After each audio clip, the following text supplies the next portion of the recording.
Well, season number 24 is about to draw itself to a close. Round 10 takes to this picturesque little circuit in the Mimasaka location in Japan's Okayama prefecture. And it is the Okayama International Circuit TI 250. 250 kilometers is going to decide ourselves a champion in season number 24 of the RaceKraft V8 Veterans. And here we go. There is one race to crown them all. The man on a mission, the man with control will be Jordan Ross, and the chasing pack, they're hungry, but they're still within striking distance, David Haynes. All about the championship battle at the final round here at Okayama. Beautiful track. We'll take a look and zoom in. I reckon I could find it blindfolded these days. It's just north of the island of Shikoku, where Okayama is on the Seto Sea, and then northeast inland of the city of Okayama, up and amongst the mountains, amongst all of the, whatever else is in the Japanese mountains. Here is the racetrack.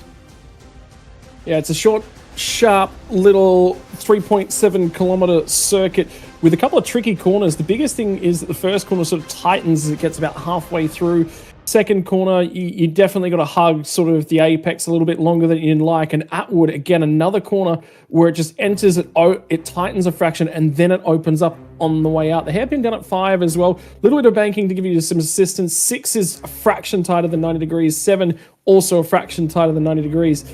8's not quite a complete 180. Neither is 9. Mike Knight corner is a lift and a dab of the brakes. And the final corner, you really want to carry your speed down the start-finish line. Really the best overtaking zones down at turn 5. And other than that, it's all about just trying to apply pressure. It's one of those circuits where you really get the overtake by more so disrupting the car ahead and get him looking backwards.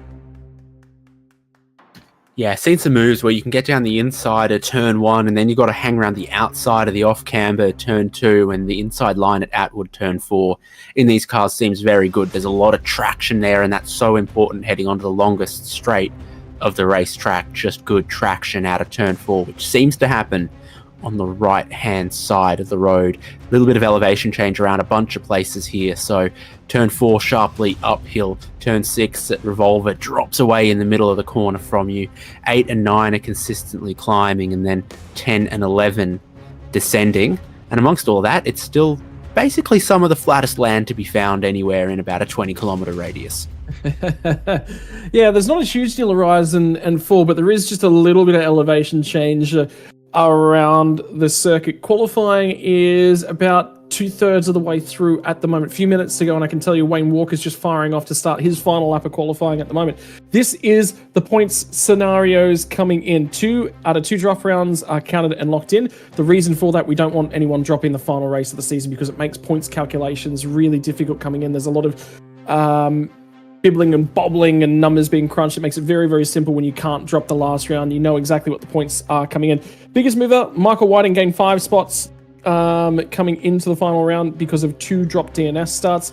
Shakers, Taliancic slid down to 36. An additional did not start round out in rate 9 not starting for him means that he does slide a very, very long way after the drop rounds are counted. But the point scenarios, they are thusly. It is Jordan Ross who leads the way by 37 points. Scott Gamble is 48 points back.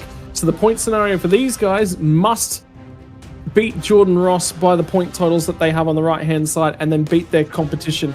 We're actually going to have a graph that covers all this in just a few moments. So for Jordan Ross, if he finishes 17th and scores 0 bonus points, there's nothing anyone else can do. So the first number for him realistically is going to be the 75% race distance. And out of 68 laps, that is going to be the end of lap 51 will be what he's trying to target. 17th place from there on out with no bonus points. As soon as he grabs all the available bonus points, that goes out to 21st.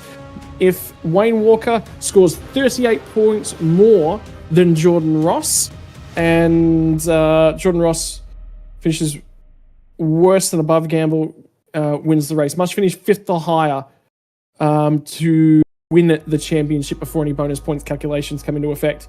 And for Scott Gamble, must outscore Wayne Walker by 12, must outscore Jordan Ross by 49. So For that to happen, Jordan Ross has got to finish 24th or worse, and then for him to still outscore Wayne Walker. There's a few other drivers that are mathematically still potentially in contention, but the amount of circumstances to go right for them to actually come into it is significant, because not only do they have to outscore Jordan Ross, for every other driver ahead of them, they must also outscore that driver. It just becomes very much none of that's going to... You might get one or two, but you're not going to get all of that to happen. So that's why we talk about our top three being the mathematical favorites realistically for the championship. It can happen from outside of there, but very, very unlikely.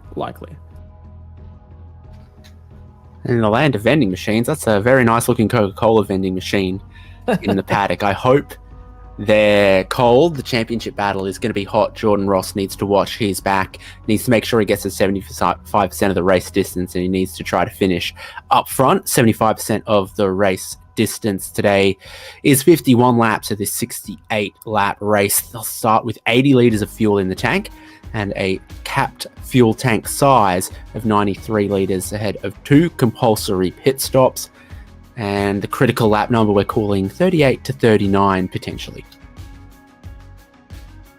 Right, critical lap number to get home. Yeah, that will be the important one. The end of lap 39, you should be able to get yourself home to those 2 stops as well. Total fuel drop, 128 to 138 litres. That is the numbers that we are looking for. So tires will definitely be covered off here tonight, and 80 litres to start as well. Means that there is only a hole at the end of lap 1 of about 13 litres in the tank. Drivers at the back end of the pits will potentially try and take advantage of that hole in the tank, should it coalesce into a safety car.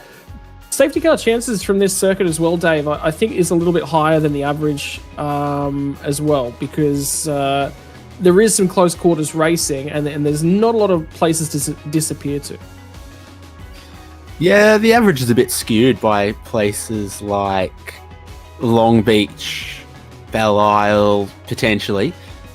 There's a fair bit of runoff around here, and normally that's what saves us from safety cars. It's big impacts with the wall that knock out people's engines that tend to bring out safety cars. What is the strategy graphics going to look like? Well, the earliest you can get home, lap 10, lap 39's approximately going to give you the fuel drop that you're going to need to get home. So those are the 2 lap numbers that you can potentially do it on. That is a very, very long run home from 39. You're going to get 29 laps required out of that one. So you would expect somewhere around 23 to split it nice and evenly. 23, 23, and 22 to get you home is 23, 46, and 68 to get you nice and evenly through. Maximum fuel distance 25 laps as well that we're looking at the moment. You can double that up, go all the way through to lap 54 for that second full tank as well. It means you've only got a 14 lap shoot home. Generally at this circuit, it's about the race strategy, and undercuts do play into it. So now I can tell you qualifying has been run and done. We're about 3 minutes away from clipping through the warm-up here, Dave. Is there anyone that jumps out at you at the moment that's got an inside ability just to, potentially take something away from this? And by the way, your championship 1, 2, and 3 qualified in their championship order 1, 2, and 3 as we jump across to the Zoom wall. Luke Allman, Dean Flavel, Matt Mascord, Stephen Clark. That's not a Logitech G Hub that he's sitting in there. That's a Logitech G Sim. That he's a little bit... Somebody get on to him and tell him to put the fire suit on. He's on camera. Scott Gamble's walked away for a wee walk. Jeff Thomas from Travis Hunt. Dave Kirby. John Gallen. Dan Hall's in there. I was actually chatting to him a little bit earlier in the week as well. He is a mad thing at the moment, preparing for Logitech G Play Days as it currently stands. Greg Sharp. Christian Smart, I believe that will be. Michael Stewart and Dean Logsdale to round out the wall. Ooh, the Dino Dino is up high at the moment, and we haven't even got underway yet. I wonder if he's sprinted off to the toilet. Mascot, quick look at the supplementary regs. Important refresher right before we get going. That's good stuff. That's good to know. Final check of the docs before you roll off. That's always really, really important. Right, grid for this one. Here it comes as we're going to fire through them. Jordan Ross manages to steal pole position with a 1:31.321. 13 thousandths of a second is the margin between the two drivers on the front row. Wayne Walker lines up alongside of him. How are these two going to go into combat in this one is the crucial factor we'll keep an eye on. Scott Gamble for Evolution Racing Team on row number 2. Ken Latta will line up alongside of him. 0.2 of a second covers the front two rows. Outside of here, Dean Logsdale, a strong qualifying performance for him. Only 9 thousandths of a second back off Latta, by the way. Troy Stone Street will line up alongside of him. Again, good to see Troy Stone Street up and amongst things. John Latham continues that strong form. He's starting to find himself back, I think, in the Gen 3 hardware. Michael Stewart, strong qualifying performance inside the top 10 for him. Again, remember, this is the top 10 out of 160 drivers that make their way into this field. Paul Young from Darren Lobb are going to round out the top 10 in qualifying from Okayama. Outside the 10, it's going to be Dan Hall in that ERT livery car from Ray Smith alongside of him. Row number 6 is covered by half a second. Matty Mascord was checking the supplementary regulations. Christopher Burridge, I hope, doesn't need the rulings that Matty Mascord's just gone for a little bit of a look up. Go in behind these guys. 15th and 16th spot is going to be Jeff Thomas and Travis Hunt, and those are some very pretty race cars. That's my first opportunity to see them in that current livery. That looks brilliant, boys. Great job on the liveries. Keep them coming for me. Michael Whiting in behind these guys, and Justin McLean will start alongside of him. Round out the top 20. I'll hand over to you, Dave. Here we go. Stacey Boyd from Dean Flavel. The dyno is going to come from right in the middle of the pack, and that'll probably raise the heart rate a bit more. You'd think so. Mark Poynton and Chad Lewis, the row behind in 21st and 22nd. The standing grid stalls are staggered here, though, at Okayama. David Nash in 23rd, Andrew Rushworth 24th. Stuart Hall 25th, and Greg Sharp 26th. Wayne Sanderson and Gary Buckland are on the next row in 27th and 28th. Christian Smart in 29th and John Gallen in 30th. Luke Allman qualified 31st. David Kirby's qualified 32nd for this race. Logan Barnett in 33rd. Matt Brunt in 34th. Last two drivers to set qualifying times were Darren Goosey and Stephen Clark. They're very, very close to each other. Without qualifying times, Mike Taliancic and Ricky Hyde and Chris Miller. Out the 39 drivers who are going to take part in this one here tonight. That top 10 looks incredibly close, incredibly hard fought. I can't believe pole position was 13 thousandths of a second. And Wayne Walker actually took an opportunity to walk away from the sim and then another crack at things. Chubby Buns Burgers, driver of the day from last week, is going to be car number 40 of Andrew Rushworth, which managed to come away with that one for Andy. What did you get up to last week that was worthy of the driver of the day there, Dave? Oh, just, yeah, clean race, which was a tough ask, actually, at Misano World Circuit Marco Simoncelli. But there's so much runoff area. That boggles the mind. It's tempting. No, but then you want to use it, don't you? Yeah, you do. But that's I suppose that's the trouble. That would have been a brilliant race to watch, I think, last week. But regardless, we're here tonight at Okayama, and I can tell you we are 1 minute away from lights out in the final race of season number 2024. Sorry, season number 24 in 2025. By the way, season 25 will conclude 2025. How about that for a nice little stat? And then season 26 will start 2026. Perfectly timed in that one. Idemitsu make auto parts, but their logo really looks like the Weller hair care logo. Just pointing that out. Don't get the rejuvenating oils confused.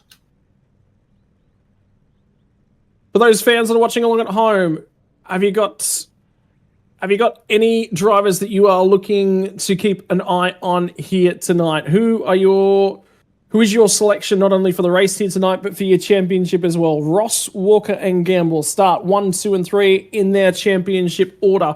47 points cover the three drivers who are vying for it here tonight. There are more but the mathematical implications render them just about obsolete. The revs will start to rise for the final time for season 24, round 10, 250 kilometers from Okayama, and here we go. They all managed to crawl it away pretty well, and actually, Wayne Walker might have gotten the slightly better getaway. He's still there and on the inside. No, it's going to be clear around the outside from Jordan Ross, but that second row of the grid, it's going to be Ken Latta who's trying to get down the inside nice and cleanly. He finally manages to slot in, and Logsdale manages to slot in behind him as well. In the meantime, I think Troy Stonestreet's going to try and have a go at Logsdale at this point in time, and whether or not there'll be space available to him when they get down here. Logsdale's going to be on the outside and feeding up the inside. Can't quite get the power down at this point in time. Now he'll try and open up the steering. Put the right foot hard into the firewall as they fire down the back straightaway, and they feed into the hairpin for the first time. Logsdale nice and late on the brake, but it was very late. There was a lot of attitude in the rear. John Latham actually got a little bit of contact there from the 040, Paul Young. So those two were trading blows as well. And nearly into the back of Troy Stonestreet. Stonestreet had a lot of problems. Now they're all going to get queued up because Lob's firing up the inside of Michael Stewart. This is all happening inside the top 10. Travis Hunt had a lot of wheel spin off the standing start. Mark Poynton wasn't on the grid. Chris Miller started from the pit lane. An interesting decision to be made there now through these tight hairpins, the switchback, all about maintaining momentum and speed through these long corners and your traction out of the slow corners. And these things, they look a little bit smaller, and they're not quite as big as the Gen 2 chassis, but they just look huge on this racetrack. I can already hear Darren Lobb is saving a lot of fuel, and Ricky Hyde's had something go wrong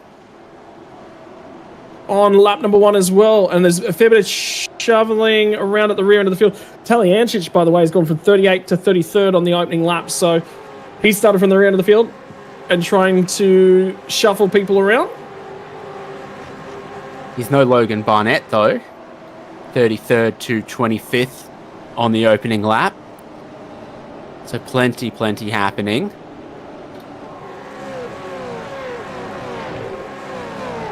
Something's happened to Mark Poynton as well. I think he's back in the pit lane. He just didn't start. He's only just left pit lane after missing the start, so he wasn't on the grid. Chris Miller wasn't on the grid, but immediately started from the pit lane, and Mark Poynton is a lap and 2 minutes down. Yeah, something happened to Ricky Hyde on that opening lap as a heads up, because I know that he was on the radio to race control to have it looked at. Don't know quite exactly what it was, but Logan Barnett's been on the move on lap 1. I think you called that one out just a few moments ago, Dave. So looking for a lot of spots at the moment. He's actually already having another go at Greg Sharp just ahead of him. So there's going to be a few drivers in there sort of chomping at the bit for a few bits and pieces. Taliancic was actually very quick last night in V8 Pro Logitech Pro Invitational Series. He looked very quick, he looked very sharp, and he looked back to his very best. But that would have also been where a large chunk of his practice went this week. In the meantime, he's going to try and fire down the inside on the run into turn number 1, and that will be Luke Allman on his outside. So he gets that job done. And now the eyes will be set forward towards Wayne Sanderson. So 80 litres of starting fuel will take them quite a decent distance into this race.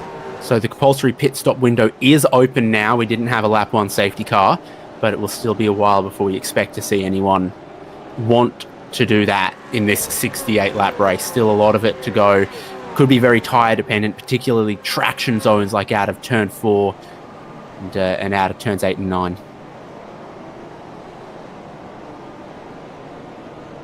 In the meantime, everyone feeding in nicely into the hairpin. There's a fair bit of kitty litter on the road on the outside there. I wonder if that might have been from lap 1. Just as Burridge was off at the turn 5 hairpin on lap 2. Matthew Brunt picked himself up a penalty. I think that might have been for the lap 1 incident with Ricky Hyde.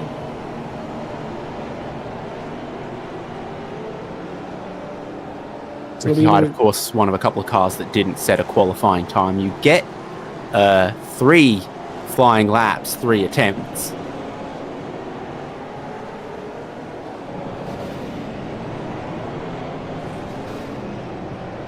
goes. Yes, There's that a little explains bit that there, one but from hide. there's not a lot there. Yeah. That's why it was points and not time penalty. It's just a light slap on the wrist. There wasn't a huge deal in that one.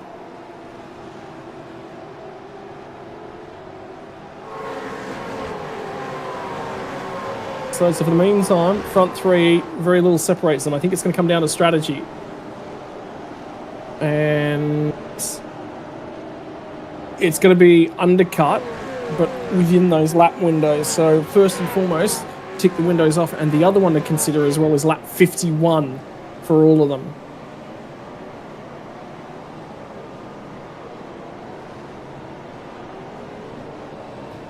Talyancic making a bit of moves here.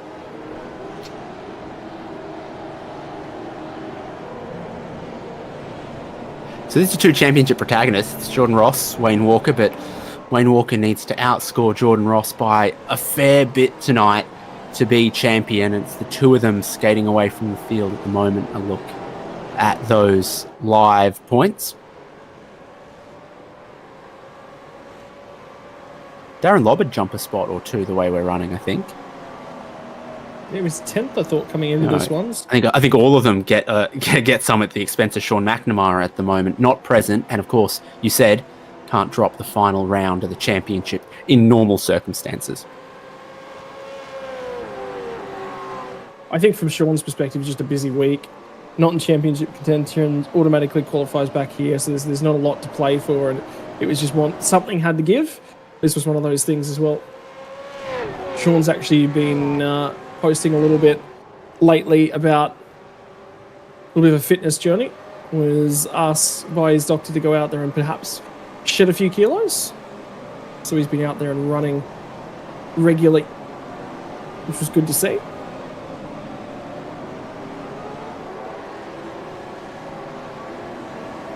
So while Jeff Thomas went forward on the race start, his teammate that he started alongside, Travis Hunt, went backwards. So in the top sort of train of cars, which currently is 13, it's Paul Young +2, Darren Lobb +2, Jeff Thomas +3 right here.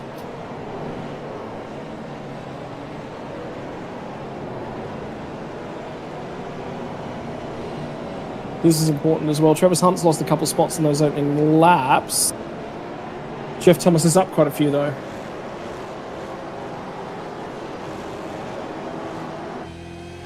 There is Travis Hunt. Oh, the paved stuff's got more grip, brother. I think he knows that.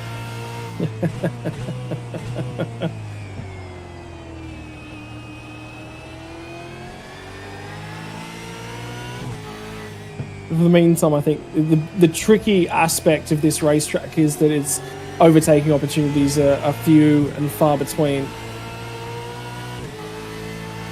So,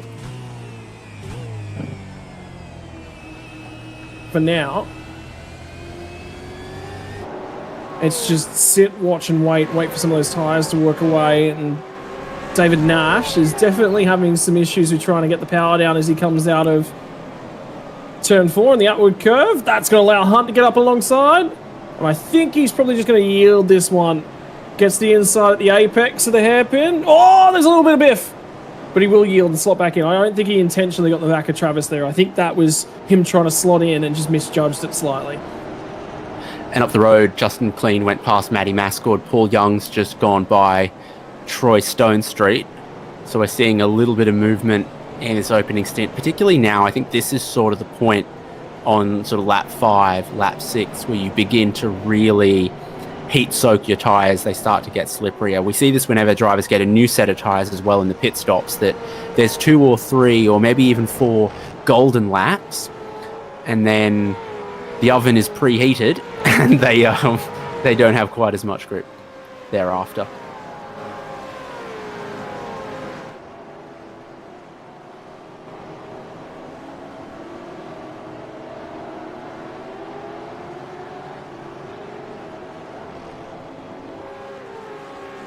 I was preheating the oven to 180 degrees Celsius fan force. What did you think I was going to put in? Really, pizza? Chips? I'd go hotter than that for pizza and chips. That's probably what I'd do if I had like a frozen pie. Yep. No, pies are normally about 220, I thought as well. Well, see, it depends. Is the pastry already cooked and you're heating it in the oven like it's a frozen pie that you've bought, or are you hand making a pie, in which case maybe hotter? Yeah. Well, I was going to say then if it's not pie, it'd be calamari. Salt and pepper squid. Love me some good salt and pepper squid. In a while. I'm getting salt and pepper squid this weekend. Look what you've done. Mate, all I said was 180 degrees. Yeah, and the ADHD brain works in brilliant ways, all right? And I'll blame you for it, and I'll send you a photo of it. Is Mascord, what part of the supplementary regulations do you think he was just brushing up on before going to the grid? It looked like it was lap counts and critical numbers, I think. So 75% race distance, fuel amounts, it was that sort of stuff. It was the event information right at the front end of the book. It wasn't anything specific deeper in. In the meantime, Chad Lewis up a couple spots from starting 22nd at the moment, so things running his way for now. I reckon he was looking at where the safety car lines are and the restart zone where you're allowed to overlap on a safety car restart. Always good to touch base on those sorts of policies. If that's a pre-event process that he goes through for each and every race, that's a good pre-event process. You got 5 minutes of the warm-up? Make sure you're doing something productive to benefit the race. That is one of the things that you can do. Run away to the bathroom is always another one. Just helps calm you down if you've got a process, a routine that you get into.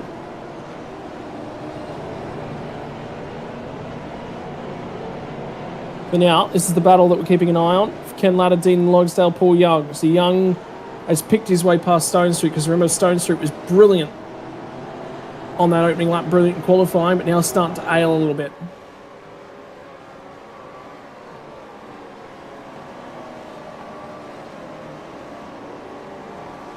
Young's actually been quite good on the tyres to this point.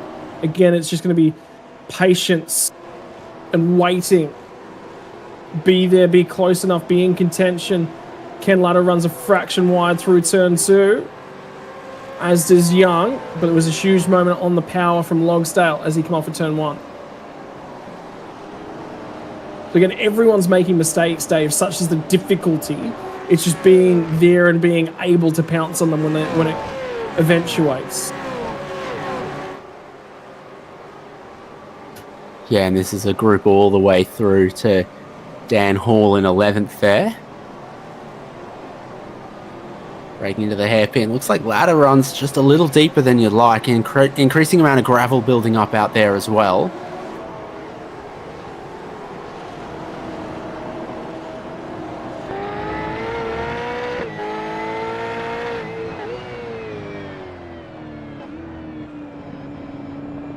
And for Logsdale's got second gear.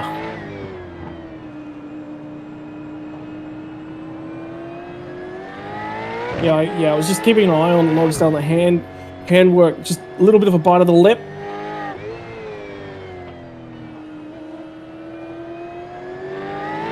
One of the big things about drivers is it's just subtle cues. With a vape, so that's just a relaxing step from him. On the front straight away, just to reset the hands. But have a look at how short that straight was in the opportunity. Big deep breath.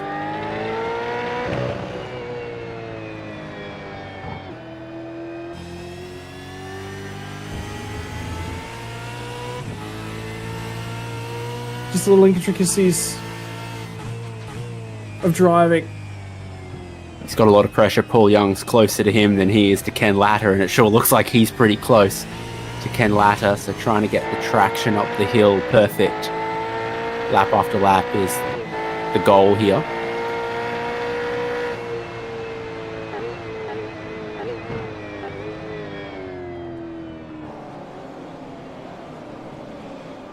Rolls it in. this little battle pack's starting to get really, really checked up.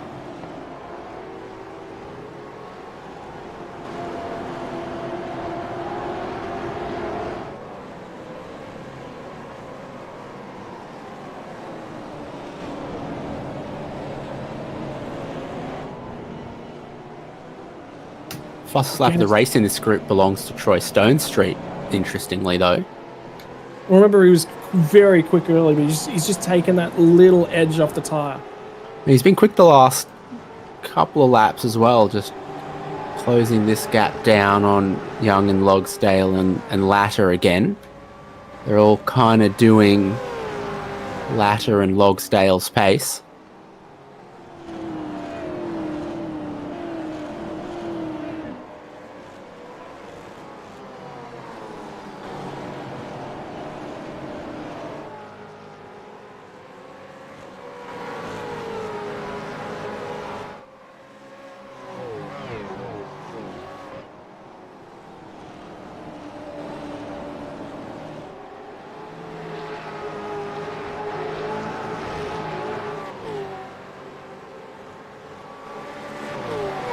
But again, it's just, there's no one going anywhere at the moment. It's just got to be.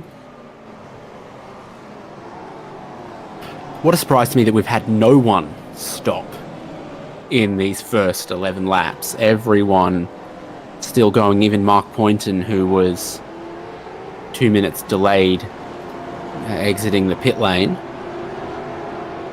So 250 Ks, and that we've got sort of slightly narrowed pit windows because it's a 250k race, but we've only got 70% of the fuel capacity. Yeah, I think that's the big issue, is everyone's just being patient for now. Everyone's just waiting for that. I think right now there's the field spread, and everyone's just sort of gone into that holding pattern right now, waiting for that first window to open up. And it's about connecting the dots. So the window's sort of starting to open, but it'll ultimately, the biggest portion of the window will open after lap 20. So everyone will be just be patiently hanging on until about lap 20 or so. 18 to 20, I reckon, will be the first guys to jump to the lane.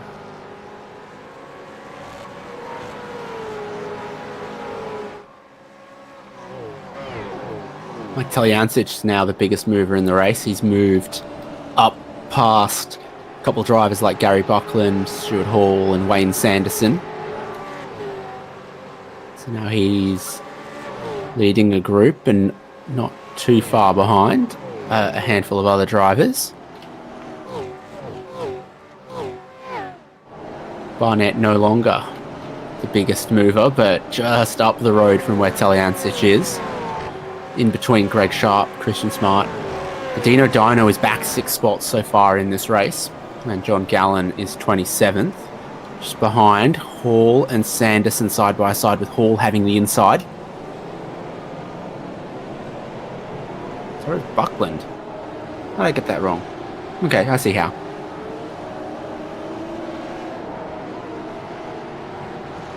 Oh, Mascord's around.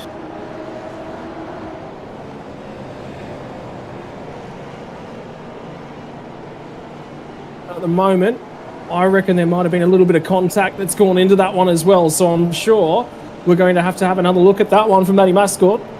He's trying to recover at the moment and communicate to race control what's going on.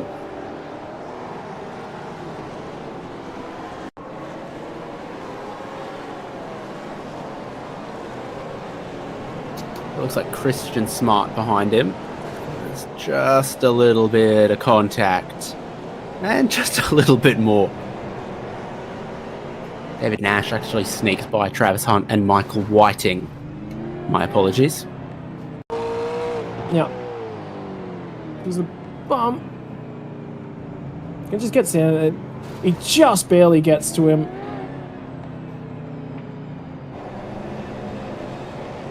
It's bump number 2 that does a lot of work there, though. Yeah, but the problem is he can't get back to the gas after bump number 1, otherwise the car just does go around.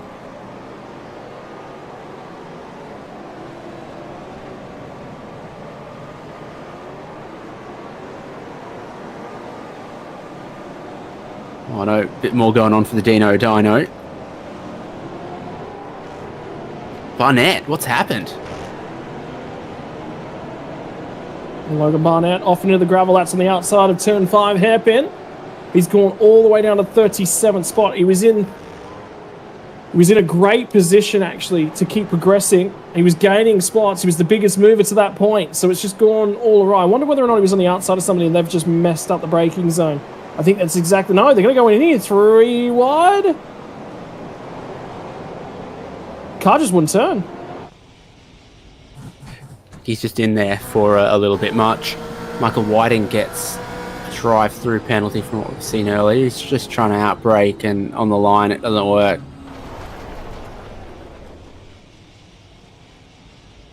Is there another issue there? It seemed like he really struggled to get reverse.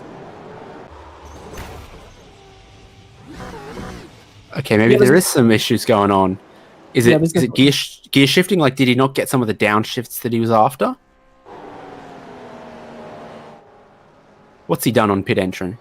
Well, no, that's a tow back to pit lane, which he would have to request that, and there was no request to tow on that one. So there is definitely some sort of issue for Logan Barnett here. Is it his brake pedals not working properly? Is there something underneath his brake?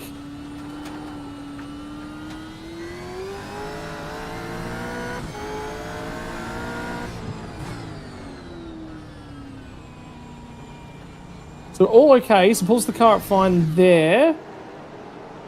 The rear is still very, very hot. Something weird is going on.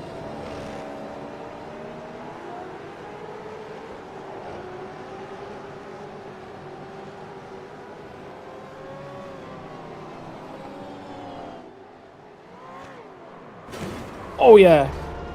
That's in a pit lane.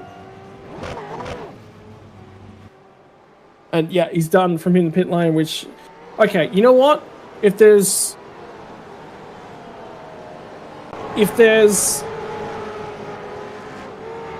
a place where you can probably safely tow from, it's the pit lane. I have a lot less issue with that one. It's still going to get... You still have to get the tow approved, but that one would have been approved nearly immediately.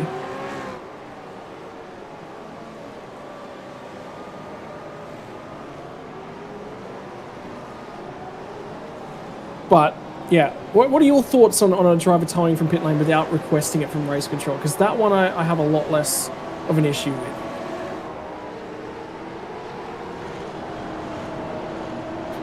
Yeah, I mean, the crew would come and get it anyway, so I think it's different to being in the runoff somewhere or something else.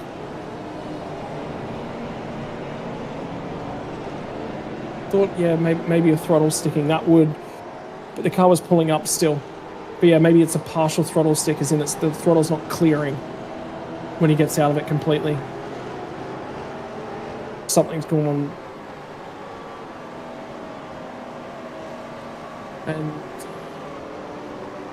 I would definitely agree with that one is a valid point to make. Regardless, at this point in time, no one inside of the top 10 has yet made their first pit stop.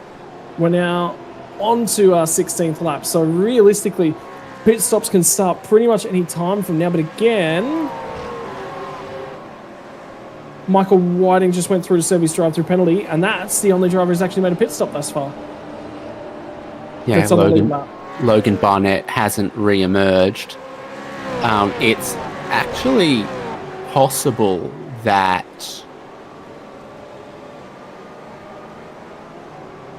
not Chris Miller, but Mark Poynton could have taken on fuel before they drove out and into the race, but it wouldn't count for a compulsory pit stop, obviously.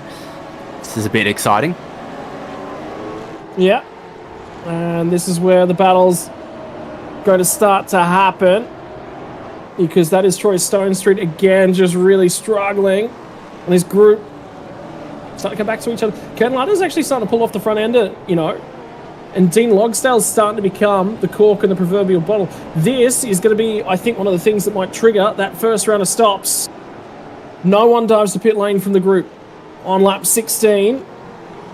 But they are all starting to get a lot more feisty in going to war with each other. Stone Street, little wiggle as he gets off of the final corner. Can't get the power down the way that he wants.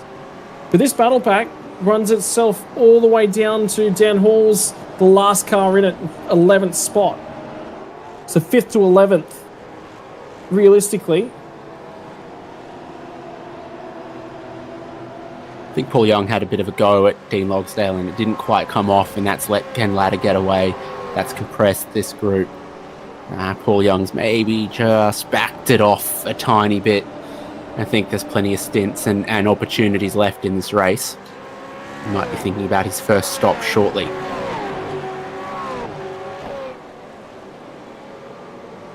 I think anyone in this group will be, as soon as they've started to see everyone sort of get towards each other, there's going to be a dive down the inside. And Darren Lobb does just barely get it parked up on the nose of John Latham, and Latham gave him room. Sorry, it was, my apologies, Troy Stone Street for Darren Lobb that he got down the inside of. I tell you what, you know what's would really throw a cat amongst the pigeons in this battle pack specifically? If Stone Street was the first driver of the group to jump the pit lane. Because he's at the moment probably the weakest in the group right now. If he was to dive to pit lane and undercut a lot of them, well, then they've all sort of got to maybe go a fair bit longer to give themselves a fair whack of overcut.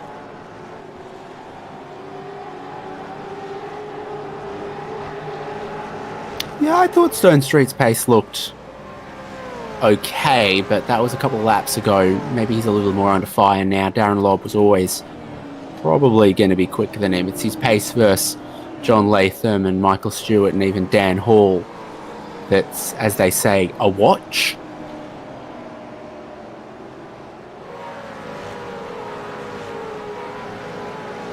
And a good season for Michael Stewart, so he factors in that top 10 of the live points. We've seen him on the podium a couple of times this year.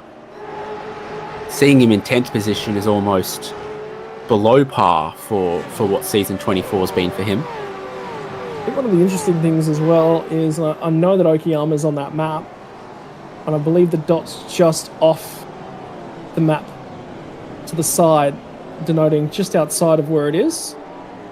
He's gone and printed off Okayama, has he? Oh my. Yes, he has, to add to it. Well, that's one way to get it onto the graphic. Out of respect for the man, you've got to, Daniel, you've got to drop that that picture-in-picture for a second.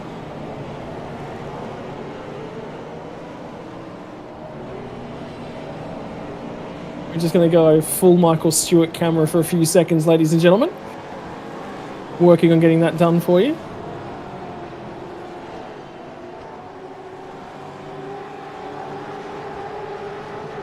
I wonder if this is a show he's off to. No, this is the event that the Balin Stewart Foundation are organising in support of the foundation, a charity fundraising event. Well, there you go. Phenomenal. So if you're not up to much this weekend, you can pick up tickets from $49 to go to the BFF Music Vibes featuring Marshall Hamburger, 30th of August 2025. Get in contact with Michael Stewart through V8 Veterans Discord for more information.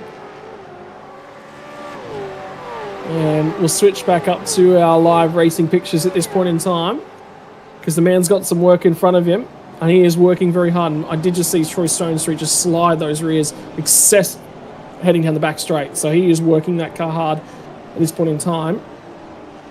And Ken Latta must have made a tiny little error, because all of a sudden Dean Logsdale's a touch close to him. Now the car that's under pressure is actually Paul Young, because Lobb is starting to come at him.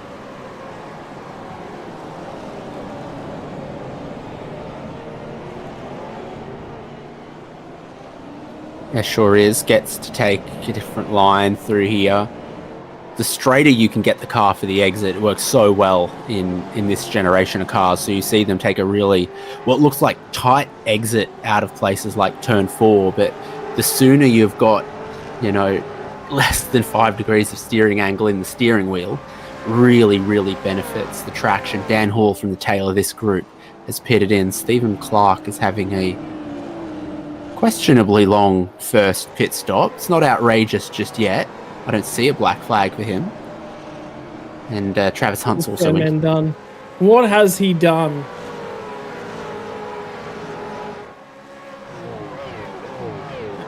For Stephen Clark, there's been issues. And there is a reason that he's in the pit lane for an extended period of time at the moment. And there is no sound coming from that car, I can tell you at the moment. Something's gone wrong for the Logitech liveried car. Oh, does he find the barrier? He does. And around she goes. Nearly, almost, nearly, very nearly, almost saved it. You know, he didn't think he would be capable for top split when he joined this series. He thought there's some very, very stout steerers. And then he qualified in here on speed. And that was a very strong moment for him. He was very happy to make the series and make it in top split. And is there an issue on the pit lane entry for him? Maybe the next part of it. But I think his night will be done because he's now been in the pit lane for 2 minutes and 10 seconds.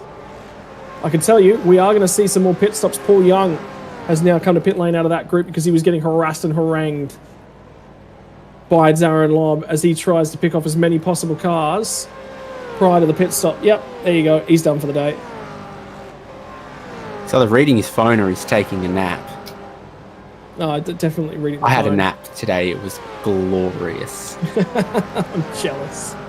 I'm very jealous. And then I set an alarm, but I woke up comfortably before the alarm and I felt great. And then I could cancel the alarm without having it stress me out. It was awesome. Absolutely perfect. So Paul Young stopped ongoing as well. 30 seconds. That's, I guess, about what we'd expect first stop. You could probably make it a little bit quicker and then need to take more in the second stop. That would be a risk. Dan Hall has jumped Paul Young by doing just that, though. Yeah, and by a significant margin as well. So we'll have to keep an eye on what his lap speed looks like. And remember, he's going to have a lighter car for this next segment of the race, which means there should be better car frame rate issues from Sandman. Well, brother, there's always a seat in the commentary box open to you if you want it for the rest of the evening. We'll gladly have you up here.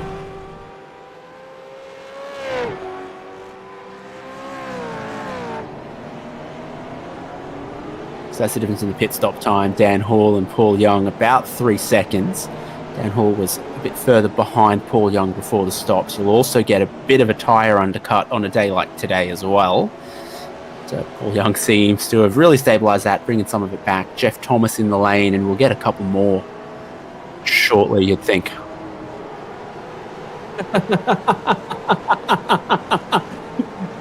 Just hearing Sandman is currently shaking his head on the Zoom wall. He is good for commentating. He got that out of his system last night. Well, in that case, I offer him the ability to go and be a part of race control because I know how much he loves working in race control. That would get a big old X, I reckon, across of the arms to very vehemently say that they will be definitely not working in the steward's office for the rest of the evening. He has a lot of respect for stewards because he could not do it himself. But good to see him back out behind the wheel. And by the way, there is going to be more. He's going to be doing some more driving. Yeah. Right there. Absolutely not. No, thank you. And now if you can hear us do the YMCA. Come on, be a bit much. This group, you're going to hope that they're battling if you're Dan Hall and Paul Young because they've pitted away from this into a little bit of clear air, hoping that the tyres fall off and that they battle each other side by side, etc. Otherwise, taking on that sort of fuel a little earlier makes them a bit heavier. But, most drivers are continuing. Those that have stopped, Dan Hall leads that group. And then Paul Young, Jeff Thomas and Travis Hunt, the teammates, have both made their stops. Travis Hunt's actually just behind Jeff Thomas. Here comes another group to pit lane. Stacey Boyd and Justin McLean.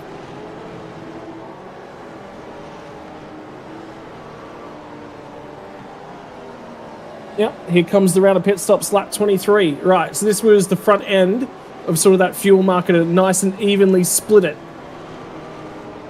as well For Ricky Hyde, Dan Hall, he's just at his fastest lap of the race. It was actually significantly faster than everyone that he was in and around. It was actually 7/10 faster than the race leader. So that was a very, very good time on that outlap. And I think the big thing for Dan Hall is he's going to have a massive undercut on a number of cars, and he's just going to be able to sit in front of them and just hold them up and hold them up and hold them up. Well, this is one of the equidistant points. So with 2 compulsory pit stops, it's a 3-stint race. 68 is miraculously equally divisible by 3 into 22, 22, and 22 lap stints, and that's what we have just crossed. 2 laps shy there. The math ain't mathing on that one. Oh, what? No. 22, okay. 23, 23. You're right, it's not. 67's equally divisible by 3. No, it's not. 66 or 69, my friend. What? Back to school for you. Wayne Walker's in, so he's going to try to undercut Jordan Ross. Darren Lobb stays out. Yeah. And critically, Gamble actually also, so both Walker and Gamble also dived into the lane. So Jordan Ross was the only one that went long out of those group of cars on the first stint. The big number will be, I reckon we might have just lost timing for just a few moments at the moment as everything starts to work hard behind the scenes. And Walker is out massively ahead of Scott Gamble. Well, that's one of the things from Scott Gamble. Very commonly takes a very long first stop, only just gets out ahead of Dean Logsdale, and he's going to pull into turn 1 side by side with Paul Young, but Young's going to be on the side of the track that's got the marbles on it. Now he's going to try and get some temperature into the front tyres on this outlap, and he is going to have a much, much heavier race car than Paul Young's nice, light, and nimble machine just in behind him. But once he gets those tyres up to temp, gets a feeling of the weight of the car, you would expect he should be quicker. Yeah, he'll have Dan Hall in front of him as well, though. Jordan Ross comes in to pit from the lead, so reacting 1 lap behind Wayne Walker and Scott Gamble.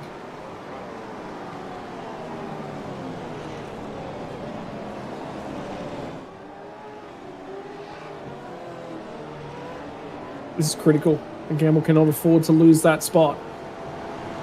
The benefit of Dan Hall being just ahead of him is that this is 2 Evolution Racing Team cars line astern on the road, so they can communicate and work together just a little bit.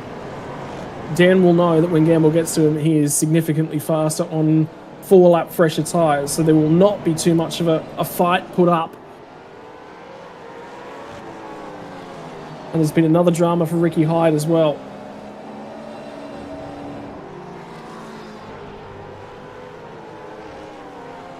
He's going to come to pit lane.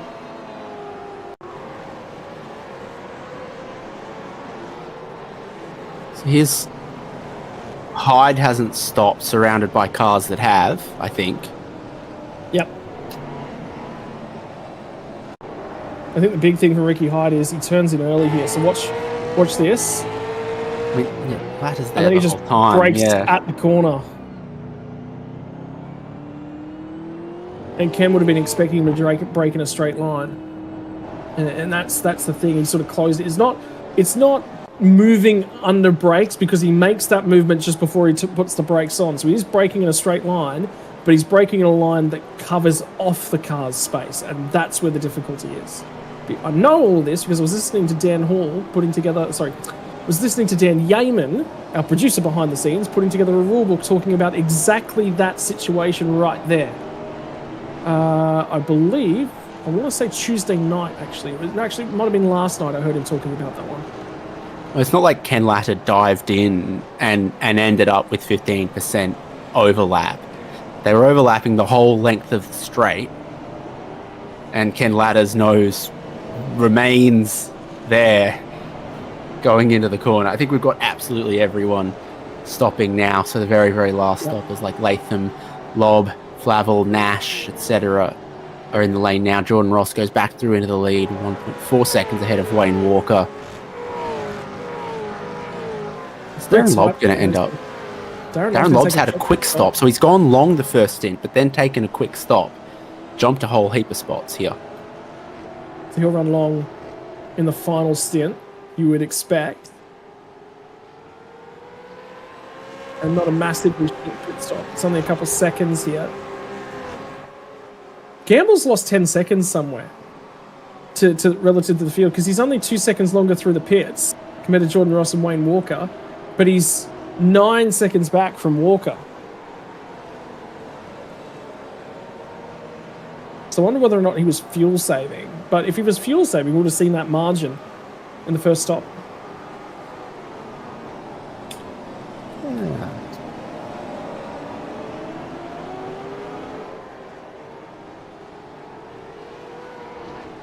Just wondering whether or not that having Paul Young pinch him tight at turn 1 was actually cause enough.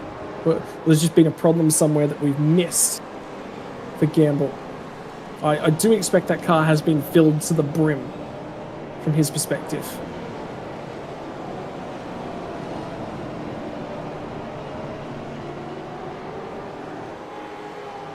There's been another incident as well for Chad Lewis. His lap 25 at turn 10, second to last corner. And the race control had a very quick look at it and went, yeah, that's a racing deal. Carry on.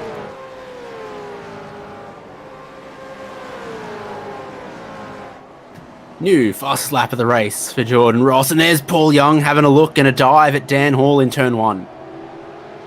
Yep, here they go. They're all queuing up to have a crack at him now. The old tyres. And Paul Young's first on the scene.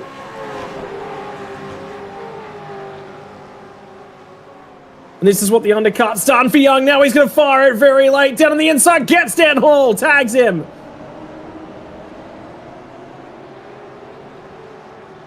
And Hall's going to rejoin.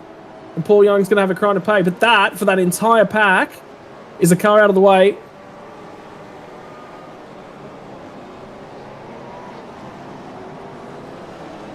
Logsdale now down the inside after that and ahead of Paul Young.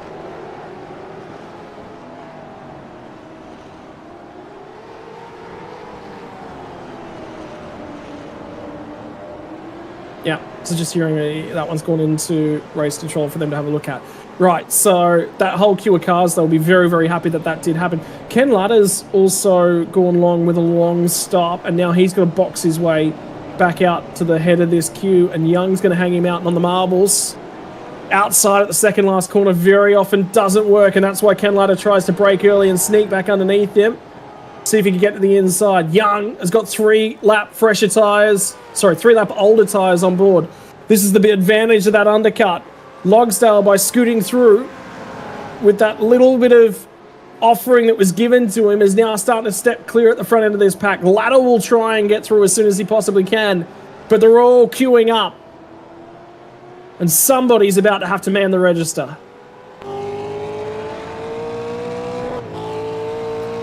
Exiting turn 4 is critical now in this group.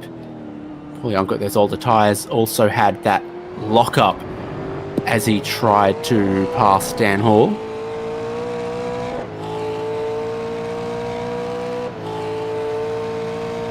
Stone Street looks good when the tyres are new. He's got a tiny bit of fuel saving he's just doing there with Michael Stewart behind him.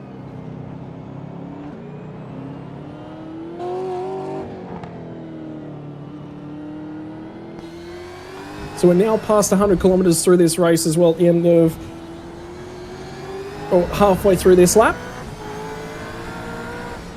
Reminder, lap 51 for points eligibility. And 39 in 10 laps time is the earliest that you can get home from. They are asking a lot of these tyres in the length of stint they've got to run here tonight.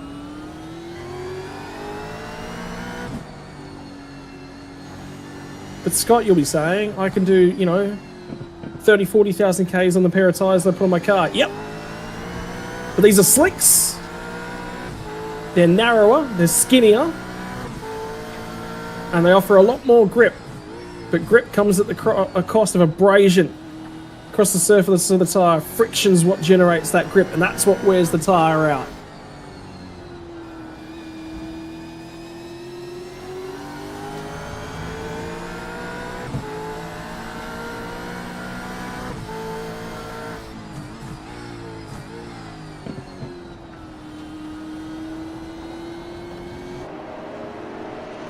there'll be people listening only getting 10,000 kilometers out of their tires. I like to assume that every SimSpeed TV viewer takes their 911 GT3 to the track.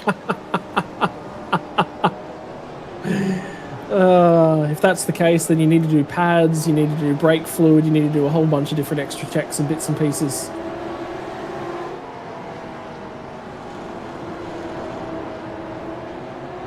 Maybe time for a little bit of a crossover once again to Dan Hall and checking to see how he's recovering at the moment.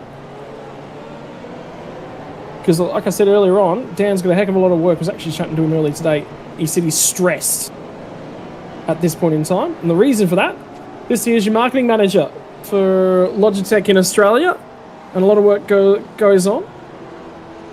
And the big reason he's stressed at the moment, because in a bit over a week, about 10 days away, Logitech Play Days kicks off and runs through until October, which will actually get through the biggest day of the year for the Logitech family, Logitech G Play Days, which is I have an event down in Melbourne, by the way, which I'll be flying down to on September the 18th. Very, very excited to head down and take in that one. And that was the invite, actually, of Dan Hall. Reached out to me a couple days ago. He said, come on down if you can. I said, I will be there with bells on. Now I have to find the bells that I'm going to put on. Yeah, Logitech Play Days, which is where they announce all the upcoming gear for the next year. And additionally, if you're looking to pick yourself up some new hardware, new keyboard, new mouse, new headset, Logitech G Play Days is also a time period where they run exclusive deals right across their distributors as well. You can get yourself Logitech gear for a bit cheaper between September the 8th and October the 6th. So if you're looking for some new gear, perhaps trying to pick up some stuff for the kids just in time for Christmas as well. Looking for a new keyboard? Dave? I kind of like my old keyboard. It's an IBM ThinkPad keyboard. Throwing it back. Yeah, with a full numpad and all that. So it's not very new or particularly clean, but I kind of like it. New mouse. I got a new mouse recently, and that was good. I can go new mouse. I'm not like attached to that, but I'm attached to this keyboard. Another fun fact about the Logitech brand as well. What do you think they're called in Japan? Because I can tell you they are not called Logitech in Japan, which, we're racing in Japan tonight, so I'll give you a little bit of a theme. Oh gosh, I used to know this fun piece of trivia, but I've forgotten it, and it's not coming to me. Alternative word for cold. Well, not quite cold. If you're not quite cold, you are? It is Logicool indeed. Dan Yeaman just said in our headsets, producer from behind the scenes. Logicool is the name of the Logitech brand in Japan. Which, by the way, you can actually buy. So I can tell you, I have a Logitech G600 mouse because I like the MMO buttons on the side. Play a lot of games where I want quick access to a numpad on the side of my mouse, so I can use my thumb to actually click buttons. Logitech G600. Discontinued just about everywhere. I think America and Japan are the two places you can actually pick them up. So, yeah, that was the reason why I was looking at that come up in passing. But yeah, there you go. Logitech, not called Logitech in Japan. Logicool.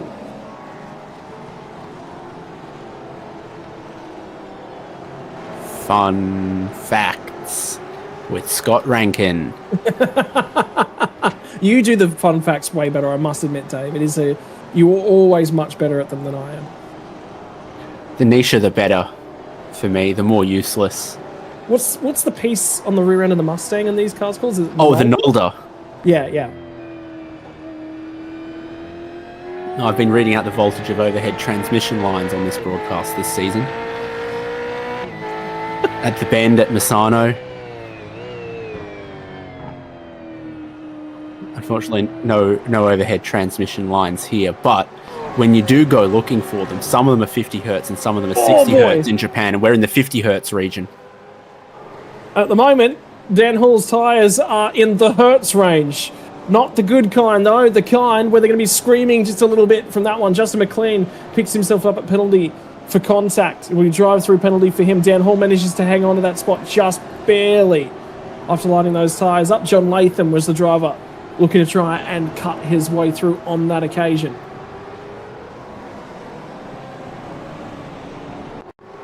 And for John McLean, I think we're about to find out what went wrong. Justin McLean, sorry, my apologies, Justin McLean. Gets rotated. Oh, whoa! That was 3 separate cars just turned. McLean turns Lewis. Lewis maybe turns McLean, and then So Stacey Boyd. Right, Boyd. Yeah, smart.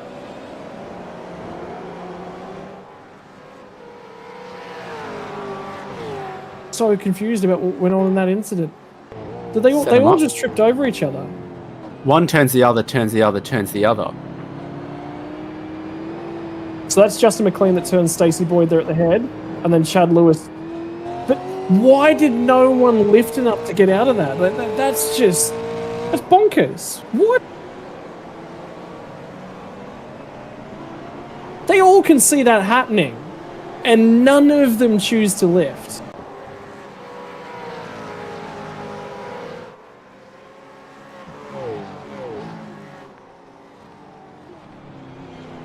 I mean, I think, I got to be honest here, Dave, I reckon that's got something to do with how difficult it is to pass this tonight. Yeah, I mean, unfortunately, it's the number one place on the lap that you don't want to check up your momentum is coming out of that corner. Dan Hall is still fending off John Latham, but it is an unfortunate look that it happens to 3 cars there.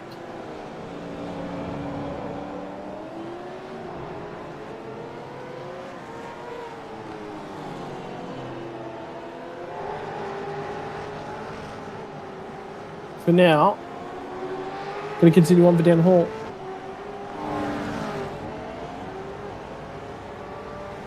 Only one of these boys has got their spec map on, I think.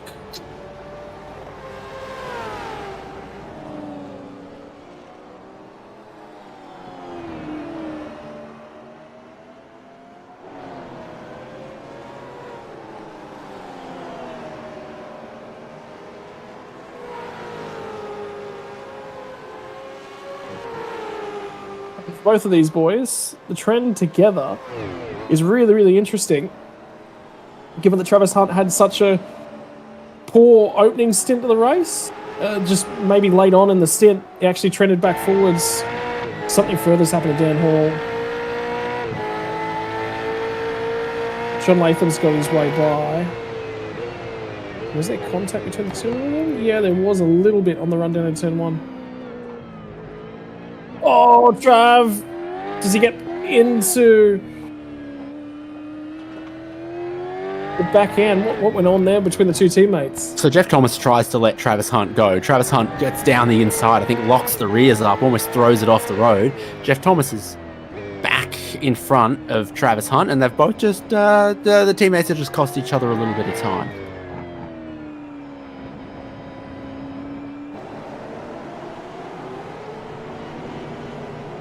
So all things considered, they all get out of the way of each other. By the way, I've just gone back and had a little bit of a look at Dan Hall and John Latham, and there's been multiple bits and pieces of contact over multiple laps between the two of them. A lot of paint trading, just trying to get the job done. I think the big issue has been the fact that there is so many marbles now built up just off the racing line that if you get parked up on them, that's it. You kind of can't park or turn the car or do anything. So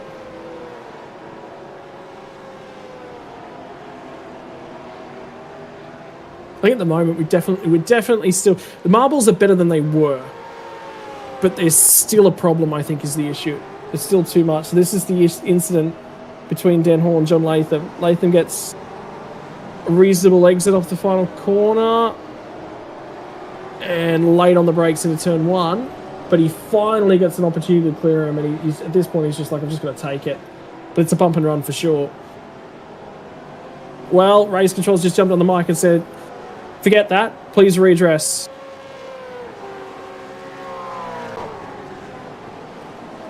So he's going to be forced to drop back in behind him, and there's the redress, and now he's going to do it again.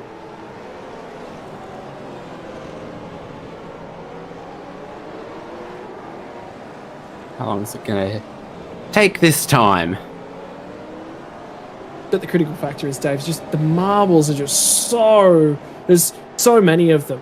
That's the problem at the moment. Is you just if you miss it, you're slightly offline. You got no grip. And if you're forced to go the outside around anyone, it just doesn't work at the moment. It's because the aggregate in the tarmac is Japanese rock, most of which is, I was about to say balsamic, but I think I mean volcanic. So it's actually a little slippery, but still tire shreddingly and abrasive, and goes well on a salad. I was going to say, it's got a little bit of bite, that little bit of extra bite. That's and just a perfect pair with red onion and olives. Yeah. Between the two of those guys, they're actually in the background of that shot at the moment. As again, this is just this interesting battle pack that's just seed and sword all night long.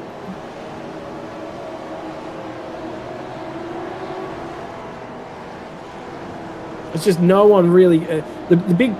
The issue with Okayama, the reason you don't see it for cars of this size all that often is, again, for Mazdas, for MX-5s, for GT4s, there's overtaking opportunities out there, and you can go side-by-side racing, but these cars are just too big for the radius of the corners and what's going on, and ultimately that's why Formula 1 stopped racing here as well. Yes, absolutely. Formula 1 stopped racing here in the 90s because the track was too small and not because the Asian credit bubble burst, and there was no longer a need to host 2 Japanese Grand Prix a year. There was a few factors, but one of them was definitely... You catch my drift.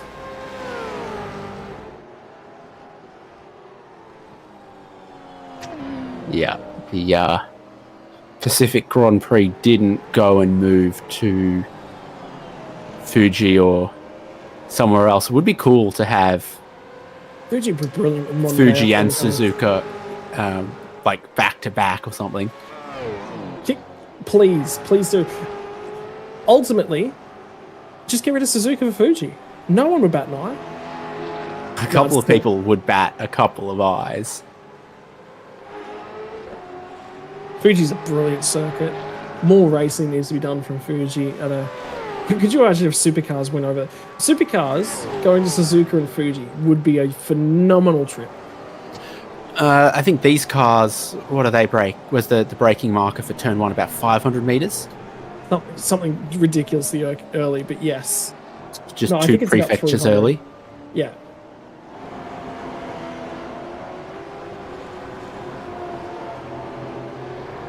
I've got a fun facts task for you for next season, David Haynes. How good are you at GeoGuessr? Pretty good. I know a Stobie pole when I see one. Well, that's what I was going to ask. Next season, your goal is to bring us a GeoGuessr fact that will help you locate where you are in the world related to the circuit and its area. Even if it's just a national fact that helps you, you know you're in Japan when X, Y, Z.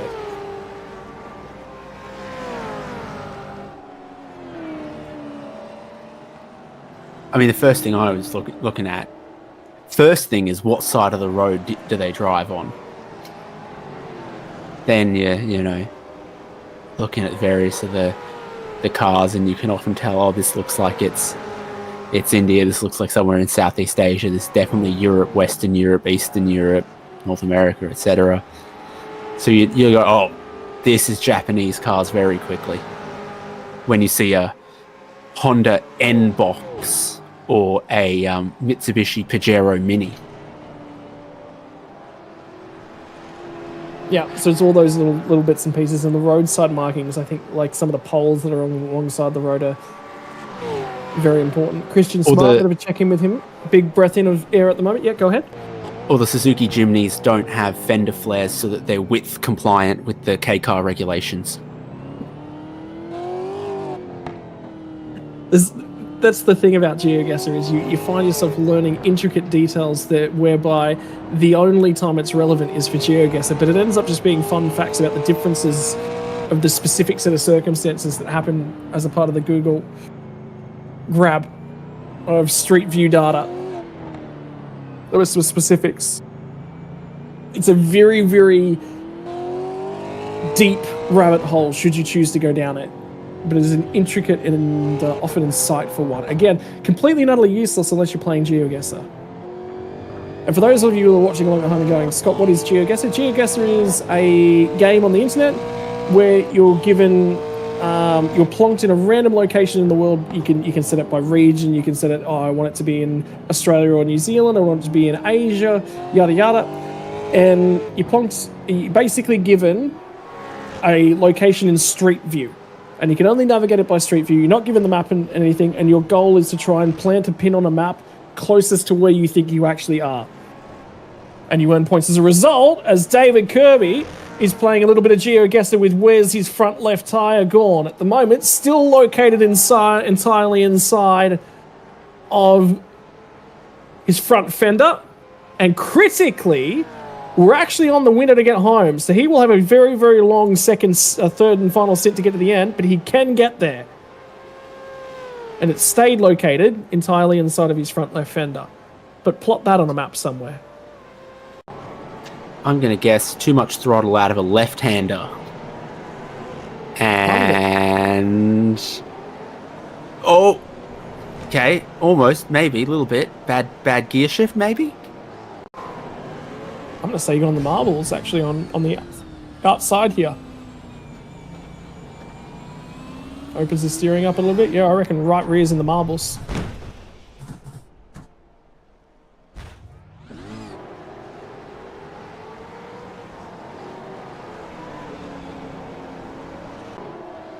Regardless, front left tyre came off. And to pit lane he was required to go was David Kirby. He can make it to the end of the race, though, from there is the critical thing. We're starting to creep in on the point scoring number as well. Lap 51 is 11 laps away. And we're trending in that direction. Who haven't we checked in on from the Zoom wall? Dino. We have not checked in with Dean Fulvell. You are correct.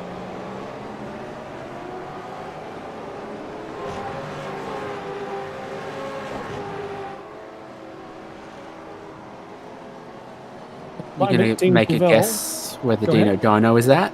What do you reckon the Dino's running at? I reckon it's somewhere... he's got to be on the limit. And I reckon he's up around 800 calories at the moment. Okay, I reckon he's doing 110. 115? Given it he's at the head of this battle pack? Price is Right rules. Let's go. Oh!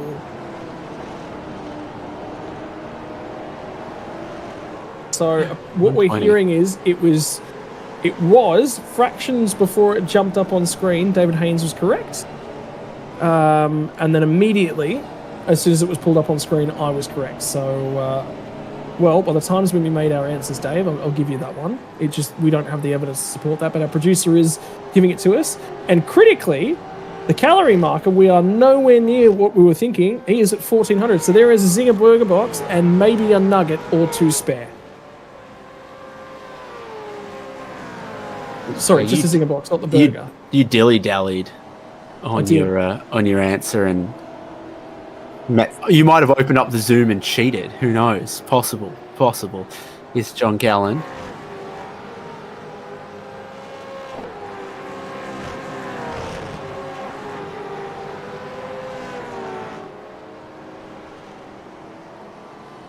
John Gallen was also on Zoom, and then Luke Allman, the three drivers, 1, 2, 3 on the road in that little group there.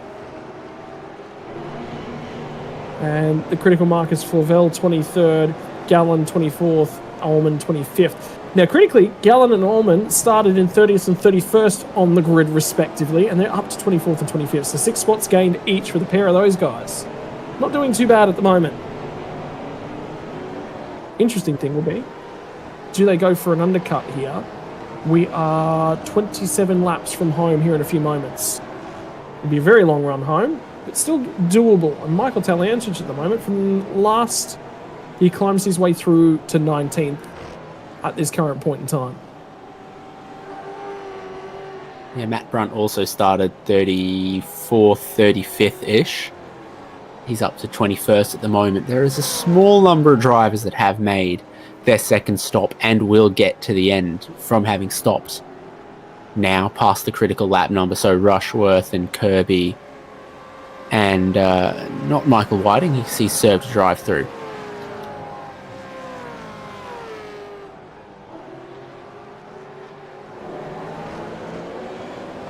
David Nash doing a great job. So it now becomes who is going to be the first to blink at these guys as we get close to that final pit stop window. And 23 to go is at the end of lap 45. So only a couple laps to go. You can go a lot longer. Darren Lobb is actually ahead of Scott Gamble on the road now.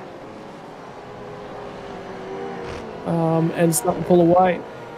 You can remember he popped out just ahead of Gamble. Now there's a margin there of about 5.4 seconds. So he's definitely accelerated on that one. The issue from here is that something egregious has to happen to Jordan Ross at this point in time. And Gamble's he's just not within spitting distance. So for him to win the championship, it's going to be egregious happen to two cars ahead of him. Well, it's the 75% race distance where it just about seals itself up, isn't it?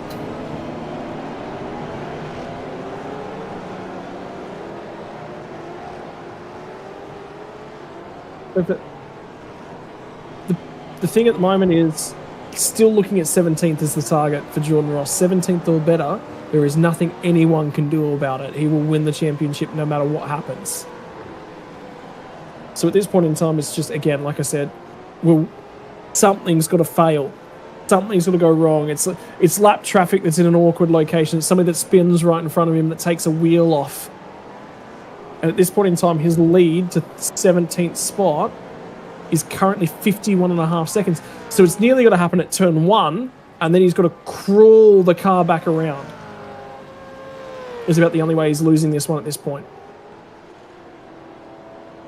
Speaking of, he's in turn 1.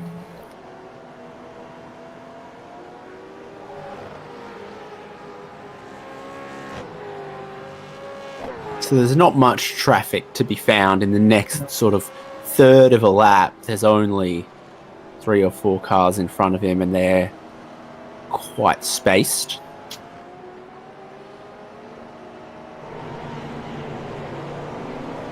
And by the way, the front straight, see if you can see on the track map, the top right hand corner is the last turn. So turn 1 is directly beneath that. Straight down that main straight. We are starting to get a couple takers in terms of pit cycle. Christopher Burridge, I believe, has just dived to pit lane. So he will be one of the first takers on this last stop. 10 Hall's still ahead of John Latham, by the way. I cannot imagine how frustrated John Latham is right now. And Ricky Hyde has taken it to the garage area, will not finish the championship out, will not score points tonight either.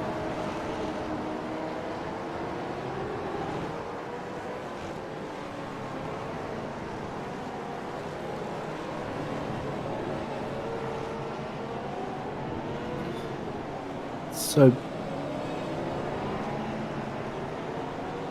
Brunt is in between Logsdale and Young's battle for position. He's just made his second stop since we last looked at him.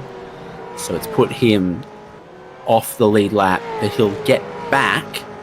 But it does put him in an odd little spot for this battle between these guys. Darren Lobb, after running long first stint, calls it early for the second stop. It does drop him in early, but remember, 44 laps means this is a 24-lap run home for him. So he'll get a little bit of an undercut, but he's going to need a significant undercut to get to Wayne Walker. I think this is just to put a big margin over Scott Gamble prior to Gamble's final stop so that he's confidently ahead of Gamble.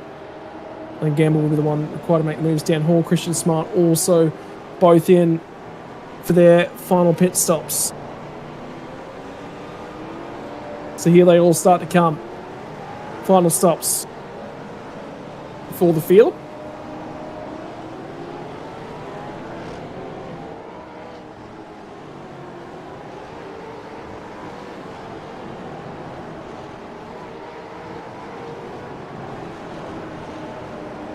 Ladder, Stone Street, Stewart, this fun bit.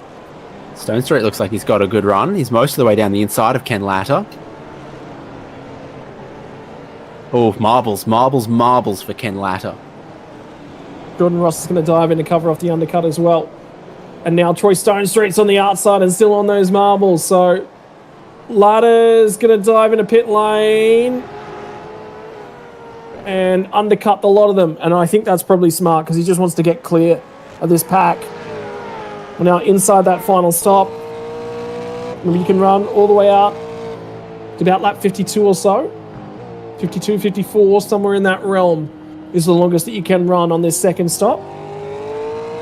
But there's a mixture of fuel strategies within this group. And again, like I said, Ken Latta just wants the fresh tyres. He just wants room to just run away from these guys. So after he pit stops, it's a nice, easy cruise. He doesn't have to worry about looking in the rearview mirror. He doesn't have to try and overtake anyone. Nice chilled out final stint. Logsdale's in as well. Jeff Thomas is also in for their final stops.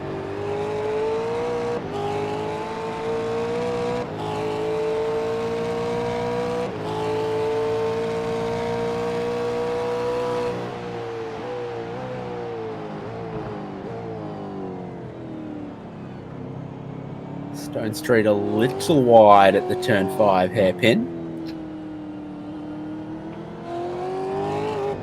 And it was here where Latta was struggling and he got a good exit. Now he's all right this time.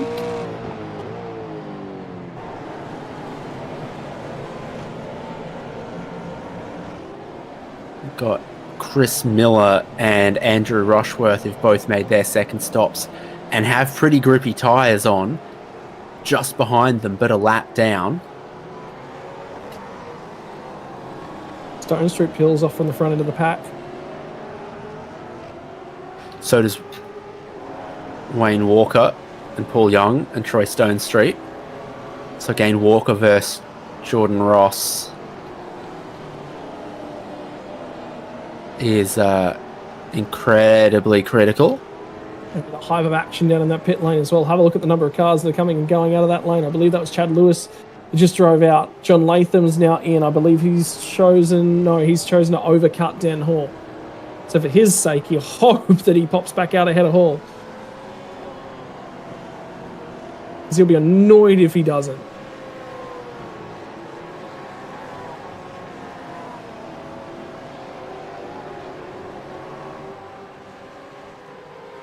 All works out to keep Jordan Ross in the net race lead versus Wayne Walker. Sean Latham coming out of the lane. Yeah, it'll be well and truly clear. With those difference of stop times, you bet. Yeah. But the big problem is, and this is the point I think he was trying to make to Dan, was, come on, mate, like, I've got a race to go on with. I was in that next group, and we just lost bulk time and lost bulk time and lost bulk time to them. And that bulk time, and remember, Latham was a part of that group after that first cycle pit stops. They're now 7 seconds down the road. They're just gone. Some men can't be reasoned with, Master Wayne. Some men just want to see the world burn. Troy Stone Street's actually had a great final stop, pops back out ahead of Ken Latta. So Latta was trying to get the undercut on that group. Paul Young as well as popped out at the head of that group. So he's had a great final stop. They're actually only a couple seconds behind Scott Gamble at this point in time. So they've made huge gains.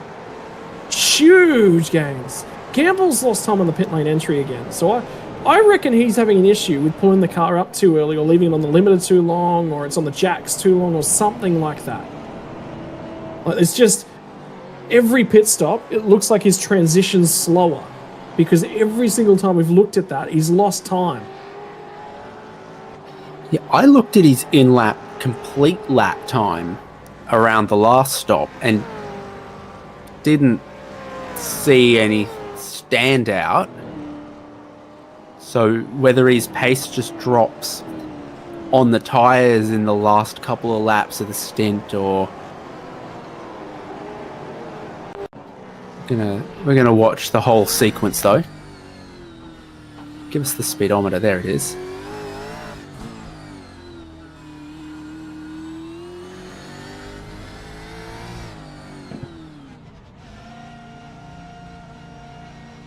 Well, that was all right.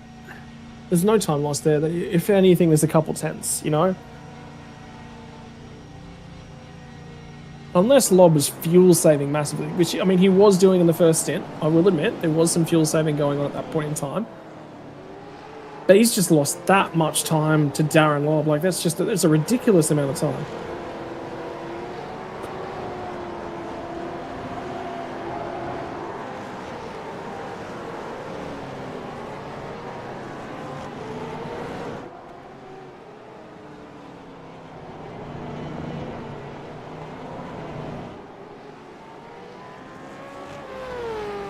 So, Taliancic hasn't stopped yet. Lob is on some pretty good tyres right here.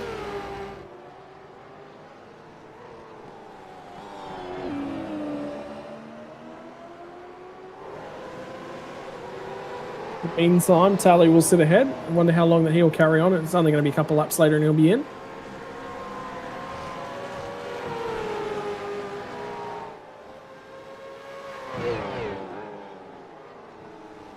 What's their relative lap pace like, the difference between these two guys? Second.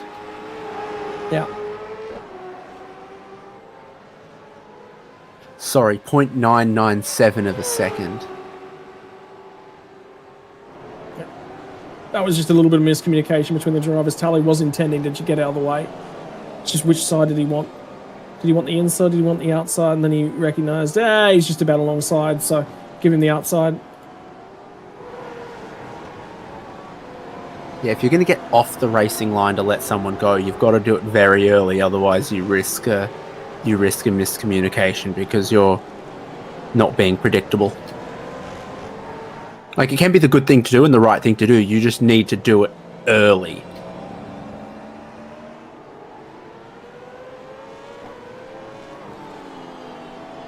I'd say particularly if, you know, you'd ended up about to go a lap down and you saw a very angry group of 4 or 5 drivers, you think, I will get off the racing line and let all of that go.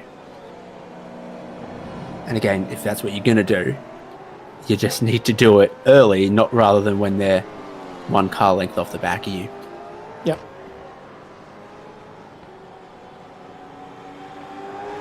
Don't leave it too late. It's the big thing. Dan Hall's popped back out in 12th spot after all is said and done. 6 seconds behind John Latham. And just in front of Travis Hunt. And these guys, Dan Hall's 2-lap older tyres at the moment. So Hunt will have a little bit of impetus. Fresher tyres. Jeff Thomas actually has dropped back. Remember those two were fighting that last stint? Well, Thomas is now 8 seconds in the rear view. This is something further's going on, unfortunately, an issue for Jeff Thomas. Travis Hunt had a lot of speed in practice that didn't translate to qualifying, and then a lot of horsepower on the starting grid that didn't translate to traction. No, so now he's trying to find that way around him. He's going to have to do some work. This will be the last overtake that he'll make in the race, so he won't be too fussed about taking, you know, maybe 10 laps to get this done. Provided he does get it done. John Latham's 5 seconds up the road. That's probably not a realistic extra spot that he's going to be able to go out there and get, particularly given Travis and John are on exactly the same age tyres. So at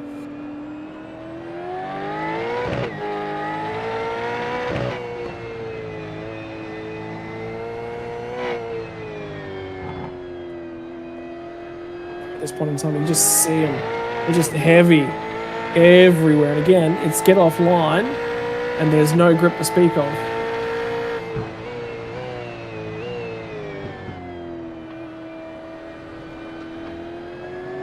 They were looking particularly ferocious at turn 7 Piper. She's a little way away.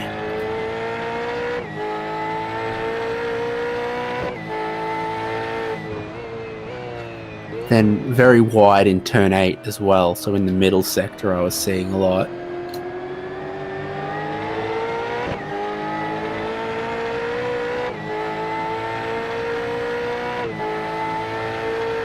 Go for it, man. Just positioning the car in that position that if it does open up, he's right there to grab it. Is there more dust and gravel on the outside? Has that just been sitting there? I think that's been sitting there a fair while. Yeah, even when Burridge went off on lap 2, brought some of that gravel on another point. So right-hand side marbles there is ridiculous. And you also saw Ken Latta get in some of the marbles a couple laps ago here at turn 8. Yeah, they're much closer to the racing line there, is the thing. And here as well. It's a 1 car width worth of grip before you're into the marbles. Well, they need to get a FOD boss.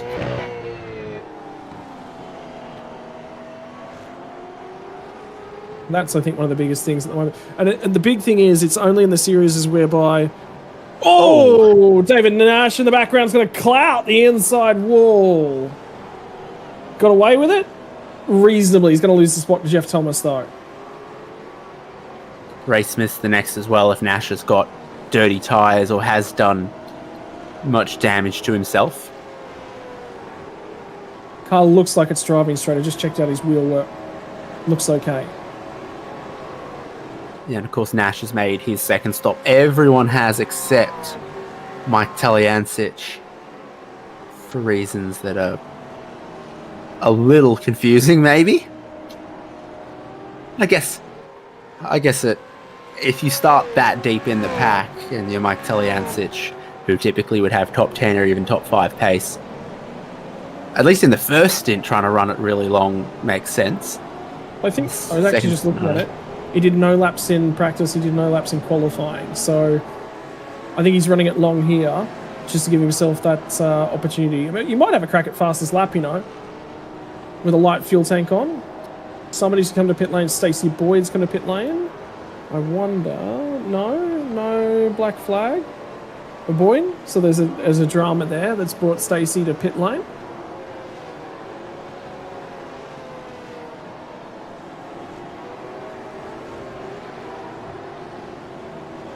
Problem for Mike Taliancic, last lap, a 33.9, while your race leader did a 32.6, as I look down the timing sheet, and there's very few people in the top 30 going slower than a 33.9. In fact, I'd say, except for the outlier of John Latham, no one, just John Latham. And now he completes another lap, gets up to speed. So yeah, literally just that.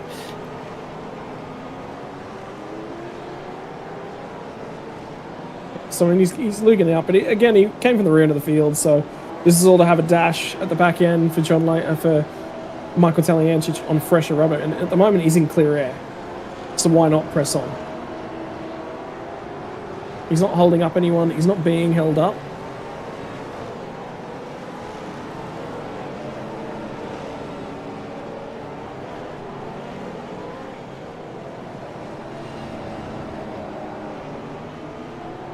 So the national power grid of Japan is split into 2 sections. One that's 50 hertz, one that's 60 hertz. They're not compatible with each other. Are you team 50 hertz or team 60 hertz? I think 50 hertz is the better standard. It was 60 hertz is 60 times a second, which ends up being 360 times a minute. Is it not? And 50 just ends up being 300. It's a better number. It makes for more round numbers. I think 3,600 a minute. Yeah. But yeah.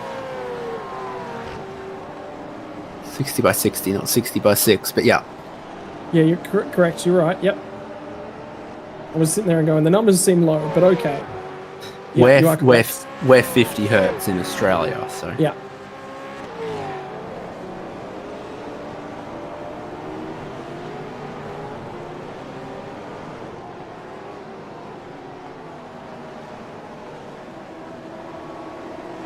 But rather 60 frames a second than 50 frames a second. So, you know. Yeah, correct. One or the other. Talyancic takes his second pit stop, so he's going to have incredibly fresh tyres for the remaining 14 or so laps of this race. He comes out in 17th. He has been probably undercut by Burridge, who he would have been ahead of if he'd stopped earlier. But now, he really could have a swing at some pretty phenomenal pace in this last stint. And the other thing is, he's going to be able, I reckon he's probably going to run down Ray Smith and David Nash ahead of him, which puts him still in with a shot for P14. But the big thing for Tally will be don't take any life out of them on these out lap. If he's looking for a fastest lap of the race, he needs to keep them. There was a touch on the inside of the curb there. He'll be going, oh gee, it feels good right now.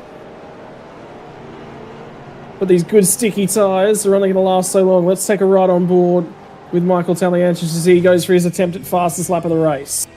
Fastest lap of the race at the moment. It's a minute 31.560. Talyancic, brand new tyres for the final stint. Out the final corner. Start finish timing line is there, quite a long way down the pit straight. And so now we begin. Predictive lap time on the graphics in the bottom right there. It's looking a bit too juicy for me at the moment, but it's not unbelievable. I reckon we'll get a better idea when he gets to the first sector. So it'll be worthwhile comparing against Darren Lobb's best lap time on the day, if we've got the sector times available for that. Well, I got him. Darren Lobb was 21.460. That's a 21.480 for Talyancic. So we're equal to the fastest lap of the race through the first sector. Wait for sector 2. A lot of on-power times. This is where there'll be a significant gain, is this second sector. A lot of braking time, a lot less momentum in the car that he's going to pull up with the lighter fuel load. As we get here, through the middle sector, sector 2. Don't think this is it just yet. Well, we were looking for a 19.08. We got a 19.24. Now, matched in that next sector, I'm looking at 4. So I think at the moment we actually should be sitting at a predictive 131.7. Yeah, so there would still need to be about 0.3 of a second or so gained in these final couple corners. Might get a draft from Chris Burridge. Final corner. This will be the last opportunity to have a real crack at it. Predictive looks real to me. That predictive looks way better. 31.7 didn't get there, and that was right on what David Haynes says it was going to be. 31.7. But it's still really good pace compared to everyone else who's sort of 9-10 laps on their tyres. So it's handily past Burridge, who basically offers him VIP entry to the club at turn 2. And Talyancic goes ahead. Does not have to look too far to Jeff Thomas. Jeff Thomas might have just had a moment on that last lap. It took 6 seconds out of him. And dropped behind Ray Smith, didn't he? Yeah. 4 seconds lost last lap for Jeff Thomas. Probably marbles or a run through the grass somewhere. Somebody wide up ahead. David Nash has had a moment down here at the hairpin, so it's all going on just outside the top 10. I think Nash just dropped in behind Ray Smith. So this will be the little pack that we'll keep our eyes on.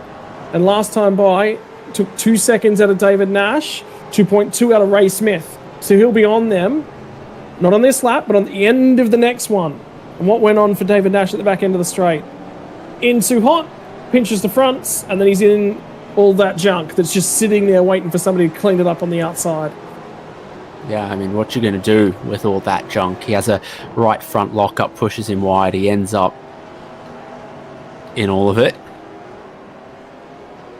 You got to imagine that something similar may well have happened for Thomas.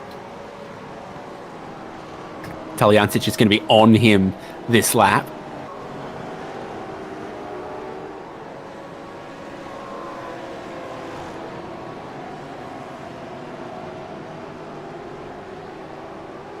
.6 he was faster than Jeff Thomas in that last lap.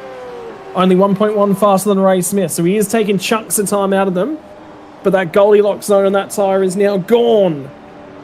So what's the hunt down look like for Tally? We have hit 75% race distance complete. So it's now going to take a surface to Ross missile to disrupt the flow of our champion-elect at this point in time. Michael Taliancic is nearly a surface-to-Thomas missile at the hairpin. His teammate Travis Hunt up the road, giving a little bit of Morse code to Dan Hall. There's plenty of great battles all through the field, just not for the top three, where Jordan Ross keeps 2 seconds clear of Wayne Walker. Both of them have got time in hand over Darren Lobb, who still has a hand on the fastest lap of the race. It does. Paul Young, though, and Scott Gamble are about to go toe-to-toe. I think for P4 on the road. And Young has closed massively. So he's had a really, really strong final sector. Oh, sorry, final third of the race. My apologies.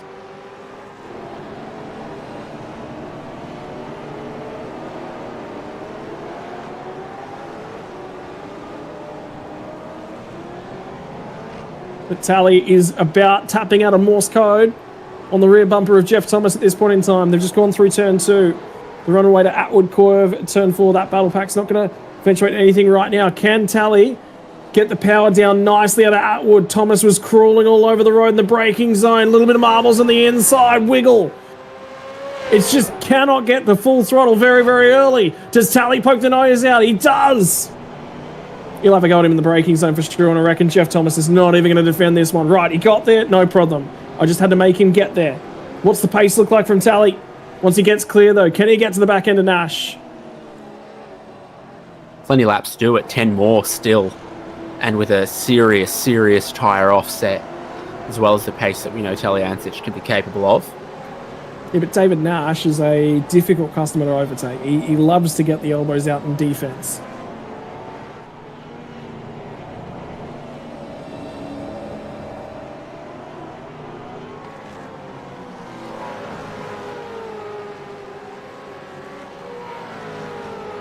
It's all pretty equal here between Stone Street, Logsdale and Ladder. They're all together here in the 6th, 7th, 8th, but the last 2-3 laps, they're all doing the same pace to each other. They all stopped within a lap of each other. They've been basically since the start of the race, you know, this close to each other. We've had spits and spurts of action, no doubt, including Ladder and Stone Street side by side a little bit back.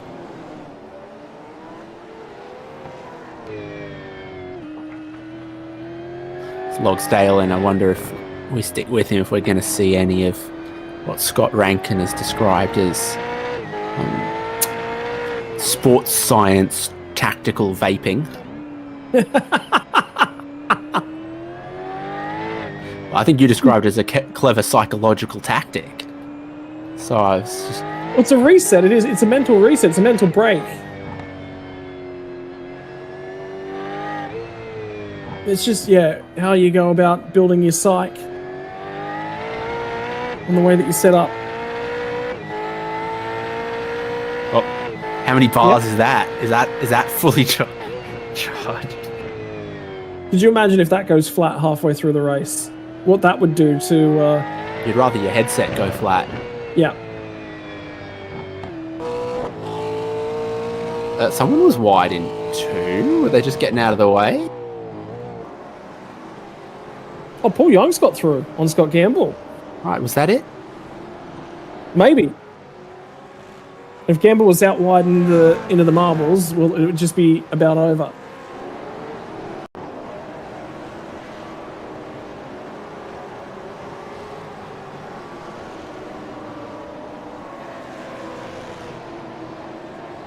It's down the inside. No, Gamble just lifts out and lets him have it. Is Gamble tight on fuel? Surely not. Oh, and it's McLean who's wide, marble.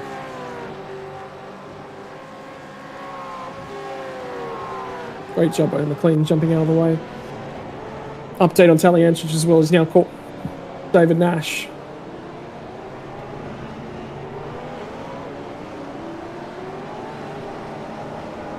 Tyre offset, 7 laps for Tally. And he just about nudges him into the corner. Bumps him along. And Nash has been making a few mistakes in the last 10 laps or so. So he'll already be a little bit deep on the anchors. Nearly bumps him to tally. In fact, I think there might have just been a rub. On the outside, into the marbles, and around she goes for David Nash. Well, it's a Home Alone trap out there now. That amount of slippery marbles.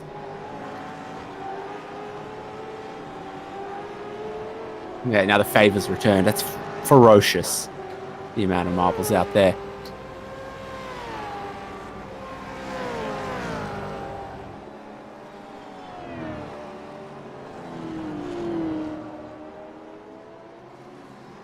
So Tally's charge now up to 14th.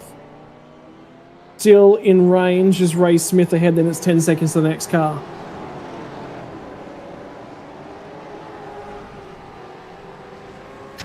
Need you to picture this, Scott.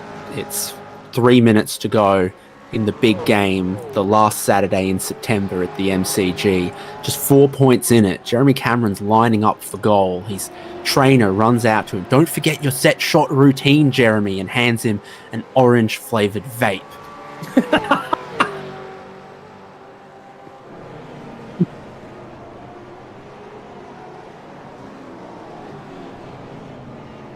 I think that man is sent off the park, to be perfectly honest with you.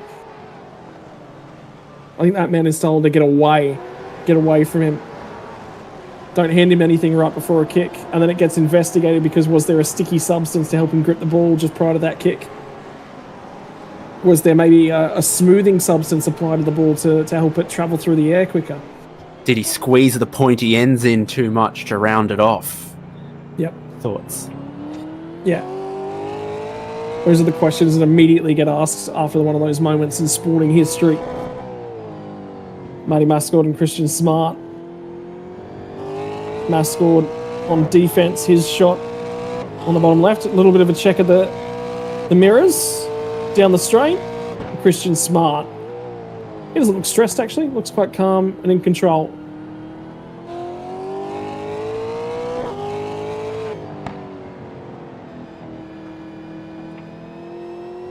Wayne Walker's actually starting to come back at Jordan Ross, I reckon, in the last few of this one, but it's going to be too little too late. That margin's down to 1.7 seconds. Oh, Smarty's getting close. That's John Gallen. Short on fuel or a drive-through penalty for incident points? No flag.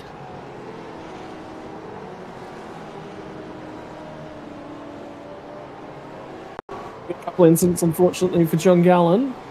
This is Mark Poynton jumping out of the way, I think, of a whole bunch of traffic. Yeah, I mean, you got. No, that's Mark Poynton out of fuel.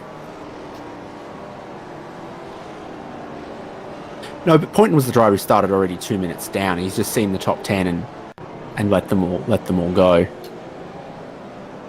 Oh, that's Gallen.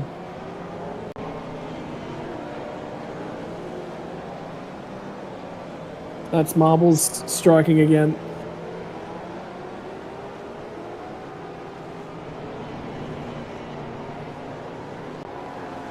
David Nash has a slowdown just in front of Chris Burridge, so that's going to be interesting to see. I think Nash is now going to have to attempt to serve it. Normally it's from cutting the penultimate corner, Mike Knight corner, the downhill there, where the pit entry is so tempting to clamber all over the curb. I see lots of drivers here at Okayama picking up slowdown penalties, and they only seem to lose 2 or 3 tenths from that.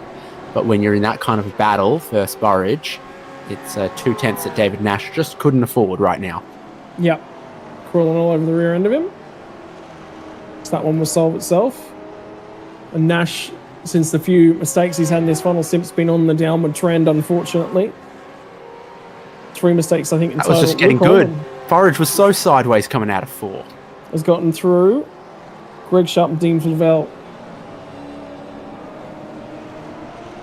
Burridge fires it back down the inside, and David Nash trying to hang on to it. And Nash had the momentum, but was only offered the outside line at the hairpin by Burridge, and of course that's the dirty, less cambered, marbled up part right now.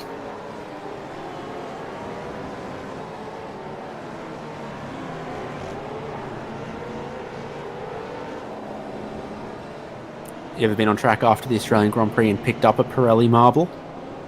Not been to the Australian Grand Prix, but I would absolutely love to. It's It's on the bucket list. I don't think it's going to make it next year, but I'm targeting 2027, I will say.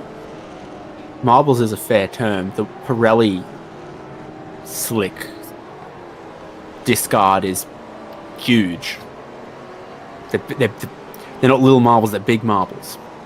Well, they're a big chunky tyre, those ones as well, so... I think peak operating temperature is also quite high for a, like a Pirelli C4 or C5 or something. So very large sections will stick to other sections and remain hot and congeal. So the discard ends up being significant.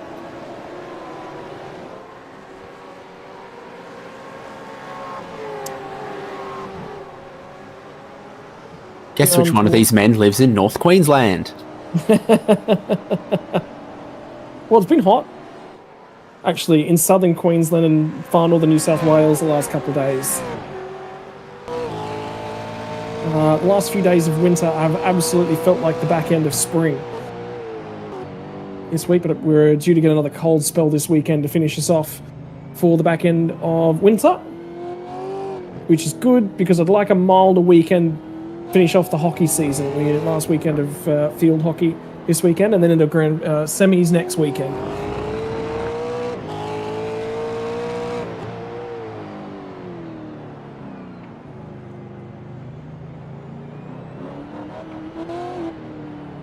I think my parents have only ever seen a couple of games of field hockey played live, so they'll be adding to that tally next weekend. I'm going to try and come along and watch semi-finals, or me flail about wildly with all of my lack of coordination.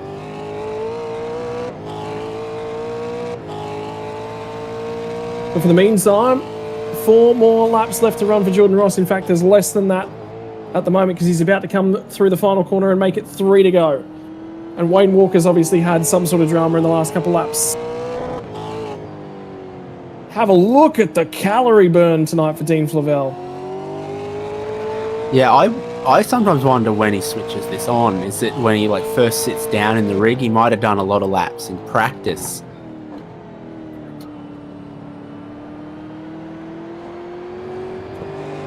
We think it was around about the 600 mark when the race started, when we checked the wall just before then.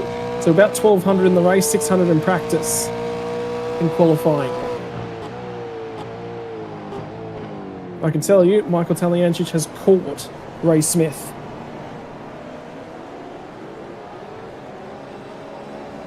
These guys will have 3 more to go, so this will be the final overtake that Tally's really able to make. He was about half a second quicker than him on the last lap.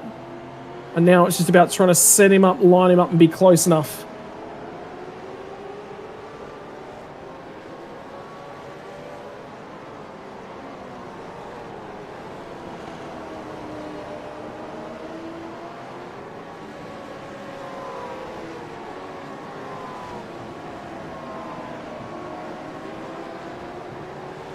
Or get to the inside of 4, or make Ray think that he needs to defend the inside of 4, and then a good run onto the back straight's the way to go. So I think he does make Ray Smith think that he needs to defend the inside of 4 just a little bit, and then Taliancic can cut back to that late apex, really get to full throttle, climbing over the hill, and this is a good run.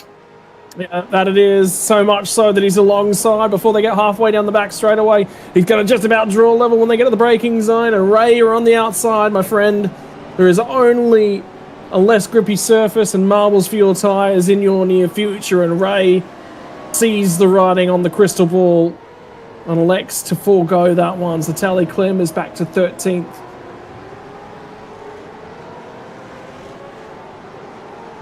And there was more discussions about whether or not to go to the Australian Grand Prix, and I can tell you the reason I'm not going to the Australian Grand Prix next year is a trip to Thailand being planned to go to the Bang Sen Grand Prix instead. Are you going to visit Mudeng? I think I have to. It's nearby. It's very nearby. Is it in? It's in Thailand or in China itself? No. So, Bang Sen is the I don't know the proper term, but like the province or whatever. Yeah. That's where the zoo is. So genuinely, put it into Google Maps. 15-minute drive, Bang Sen street course, Mudeng enclosure. Well, there you go. Maybe you've got something to go and visit whilst I'm over there in Thailand. You visit the food, visit the racetrack, visit the pygmy hippo. Yep, pygmy hippo. Gotcha. Recommendation taken. But for the meantime, Jordan Ross's only recommendation that he wants to see is the white flag that's about to be waved to him as he drives down the start-finish straight, the final time in season 24. One final journey around Okayama International Circuit, 3.7 Ks. And these are all the battles that are still remaining out on the racetrack. Stone Street's ahead of Logsdale at this point in time.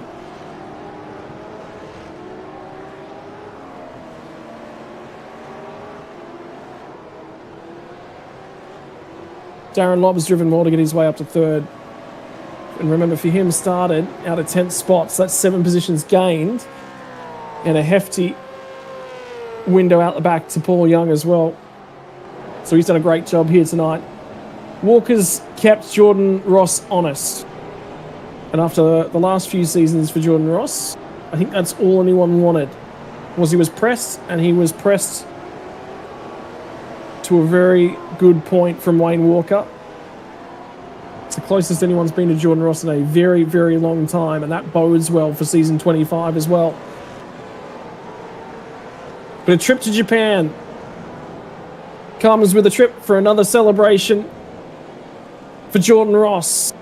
He'll clamber out of the second hairpin. Mike Knight corner, the penultimate corner. There's one more to go. Pulls it up at turn number 11. Season 2024 champion, the driver from Synergy Sim Racing, owns the jet ski mod that you see on the hood of that car. And for Jordan Ross, celebrations can begin in earnest. Because when you come into the race with the championship lead and you win the race, ain't no one taking the thing off you. What a season from Wayne Walker as well. A real arrival from him, a couple of race wins, making Jordan Ross work for it and earn these, really giving us some exciting drives. Darren Lobb as well, but also some other drivers that are really taking a leap this season. Paul Young, Michael Stewart as well this season.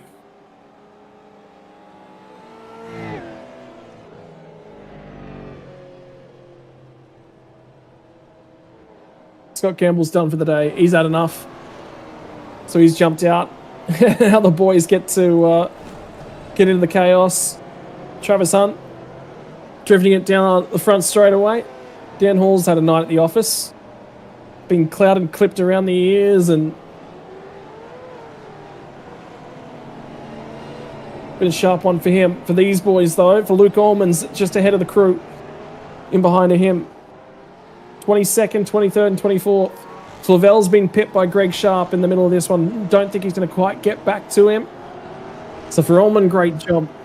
Home in 23rd. 25th just in behind these guys as well. And 26th is going to be the last couple of drivers in the lead lap. Wayne Sanderson from Matthew Brunt and Chris Miller out of the final corner. And that will do us as the final car running. That is it. Everyone across the line in season 24, which is going to make up season 3 for 2025. That's it. There is no more racing to bring this one to a close. And Dave, not a bad run from Okayama. Long drawn out race, difficult night at the office. Marbles massive on that track. Yeah, they kind of reduced the overtaking opportunities, gummed up some of the side-by-side racing opportunity, unfortunately. Strategically, still an interesting race. Some real movers and shakers throughout. Yeah, here we go. Jordan Ross gets it done from Wayne Walker. Darren Lobb home in P3. Paul Young, great drive to get through to 4th for him from 9th on the grid as well. So he also had to do some overtaking to get his way there. Scott Gamble in 5th. Troy Stone Street from Dean Logs. Ken Latta lost spots through the pit cycle. Home in 8th. Michael Stewart home in 9th. And John Latham's strategy did not work out his way back into 10th. Dan Hall was the first driver outside the 10 from Travis Hunt. Michael Taliancic. Ray Smith. Michael Taliancic, by the way, 38 to 13th. So gains 25 spots here tonight. Ray Smith from Jeff Thomas. Chris Burridge. David Nash, 23rd to 17, was higher than that. A lot of mistakes in that final stint. He'd be regretting not walking away, I think, Nash with maybe a 13th or a 14th. There was just quite a number of errors late on in that one. Fatigue kicking in for him. Christian Smart, 29th to 19th. That might be one of the places that we go to potentially for driver of the day inside the top 20. And Michael Whiting home in 20th. And I think that's actually after a drive-through penalty as well for Michael Whiting early on. So that's actually not a bad result given that he had a drive-through penalty. Stewie Hall is home just outside the 20 from Luke Orman, Greg Sharp, Dean Flavell, Wayne Sanderson, Matthew Brunt, Chris Miller, last drivers on the lead lap. Falling off the lead lap but staying inside the 30, Andrew Rushworth from Chad Lewis and Gary Buckland home in 30th. Outside the 30, and again we're talking about drivers that are now off the lead lap, is Darren Goosey from Justin McLean, John Gallen after his issues late in that one. Mark Poynton started from pit lane 2 laps down, Stacey Boyd, David Kirby is at 3 laps down. Ricky Hyde quit early on the night, 42 laps down. Screen dramas for Stephen Clark and low frame rate issues, and Logan Barnett with, we believe, some sort of throttle hanging issue is perhaps the best description we got for that one from Logan Barnett. And all 3 of those final finishes not scoring points, not hitting 75% race distance on the evening. That brings us to a close, ladies and gentlemen, and time to the post-race celebrations and the interviews. We've got ourselves a champion-elect, and we might start by having a quick chat to him to kick things off. Driver the 143 gets it done here tonight. Rossi, how was it, given that last night maybe didn't go the way that you wanted in Pro Invitational? Was that a lot easier jumping over to Japan, because that particularly late in the race there was so many marbles offline, you couldn't put a foot wrong. Yeah, mate, I'm totally wrecked. I can hardly lift my arms up. It's 250 Ks on a Thursday night. It's a long way for us old dude. But no, it was yeah, you had to have your wits about you and not make any mistakes. A couple of times I went a little bit wide, and yeah, it just takes you almost off the track, so you got to be pretty careful out there. Mate, challenging season. Obviously, Wayne's taken you all the way through the distance, and again, he was closing you in the middle of that final stint. The margin got back down to 1.7 seconds, so he really took it to you right across the journey, not only in the season but also tonight as well. Yeah, mate, he's very fast, and yeah, you've got to be on your game to get it over Wayne, and next season he'll be even another level ahead, so it's really good. Yeah, and there's some other guys as well, like Darren Lobb and Gamble. These guys, on their night are as fast as anyone, so it was a pretty cool season. But yeah, mate, Wayne, I think he had 3 race wins this season, so that's pretty awesome, and he's coming and guy to watch for sure. Mate, in terms of the championship, you're going to have another crack over the summer edition of this one, season number 25, to conclude year 2025. Is there another championship potentially coming your way in the back end of this year? You're going to give it another crack, or maybe take a little bit of a break over the holiday period? Oh, sorry, my apologies. The spring to summer period. My apologies. Season 4, 2025. It's coming into my very, very busy season at work, so I will definitely join the season, but anything can happen. Hopefully I can go well next season as well. Hey, congratulations on going to get it done here tonight, and we have you down as champion-elect as well, but fairly confident that will get resolved and become official. Who would you like to give a thank you and a shout-out to? Mate, all the organisers, as usual, for all the vets, all the hard work that goes in behind the scenes. We really appreciate it. Obviously, you guys at SimSpeed for turning up each week and putting it on, and also talking your way through 250 Ks. It's a pretty long way for a pretty straightforward race like that. So big congrats to you guys too, and obviously all the competitors. And I think Wayne got pushed me all the way in the championship. So congrats to him too, and we'll see you next season. Mate, congratulations on getting it done. Go off and enjoy the relaxation, and let those arms recover. Hopefully work isn't too hard for you tomorrow. Thanks, guys. See ya. Right, I'm going to take a step down the podium. Wayne Walker standing on by with David Haynes in P2 tonight. Well, mathematically all to play for, but still needing to put it in the hands of the gods. You put forth your best race that you could and take this championship all the way to the end, rack up another podium to go along with it. Yeah, it's it's about all I could do tonight.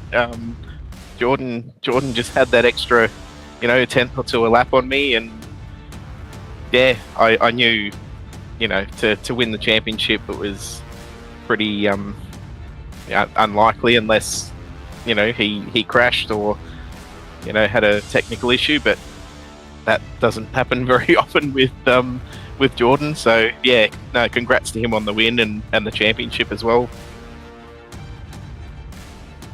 You're one of our most exciting, most improved drivers this season. There's always a little bit of a break between seasons of V8 Vets, but you're gonna gear up to go again.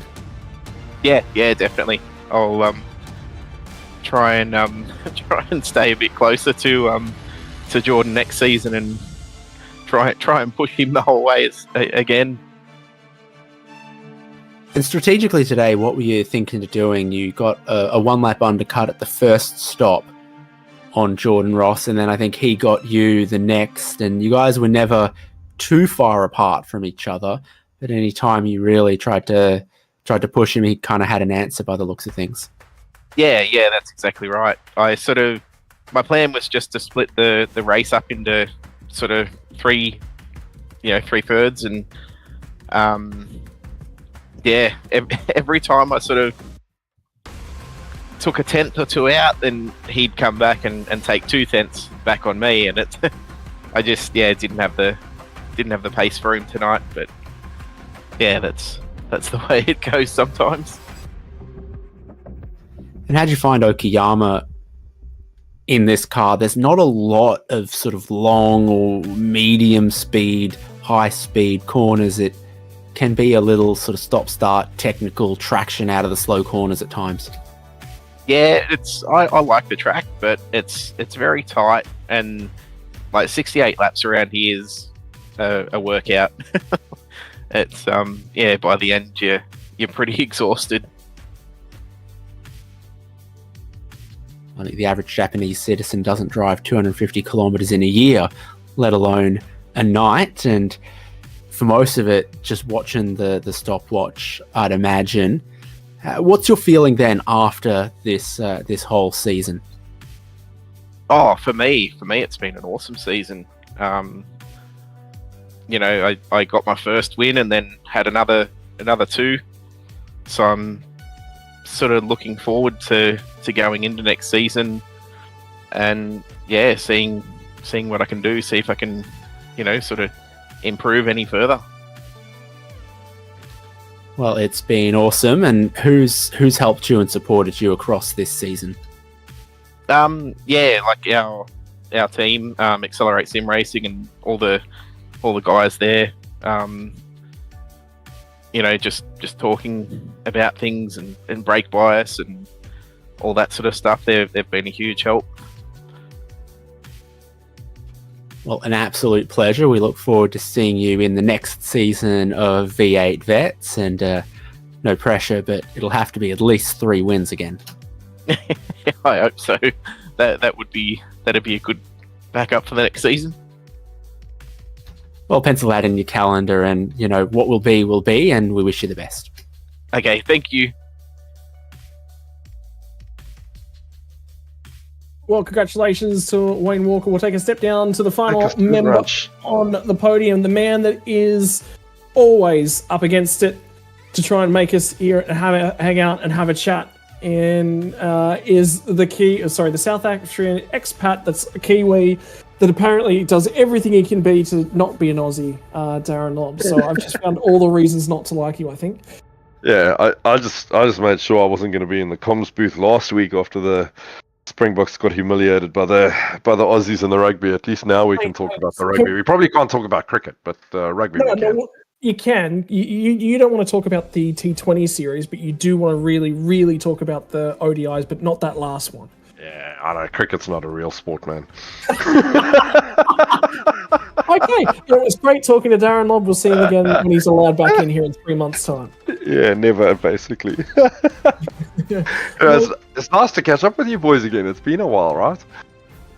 What is it about this track? Because I remember the last time we came here, you charged through the field, I think, as well. So it's just, I mean, the tricky thing we were actually just talking to Jordan was just about how much the marbles actually were out there off the line as well. It seemed very tricky to progress your way through. So I think getting a lot of that passing done in that first stint, if you were stuck maybe in the mid-pack, a couple cars to pass coming to that final stint, I think it would have been a lot more tricky. Yeah, I got to be honest. I don't really know how my race played out the way it did. To be honest, I was actually just saying to Jordan now in the green room, I jumped in and did my quali lap and it was rubbish. So I started P10 or 11, and I basically just sat behind Troy and fuel saved that whole first stint. But not even like aggressively fuel saving. I don't know, 0.1, 0.2 a lap, and I ended up putting, I guess 60 odd liters in the first pit stop, and I came out just ahead of Gamble, and the gap just grew, and I literally didn't see another race car for position across the next 48 laps. So I'm not, I don't know, I think that short fuel and, running a light car with open track in the middle stint just allowed me to run away from, kind of that pack that I was driving and just get caught in no man's land. So needless to say, I didn't have to worry about passing anyone. I didn't have to worry about the marbles. I just had to worry about my own brain trying to sabotage me at this time of night. Well, I think fatigue was where I was going sort of with the next couple of things, as it always is for you, obviously racing quite late on and after midnight there at the moment, mate. So we might just let you get on going. Absolute pleasure to speak to you. It's even better to speak to you after you get thrashed for 3 centuries in a single ODI. So, mate, who would you like to give a thank you to? Thank you, Dyson, for keeping me awake during the stint, and I actually jumped in with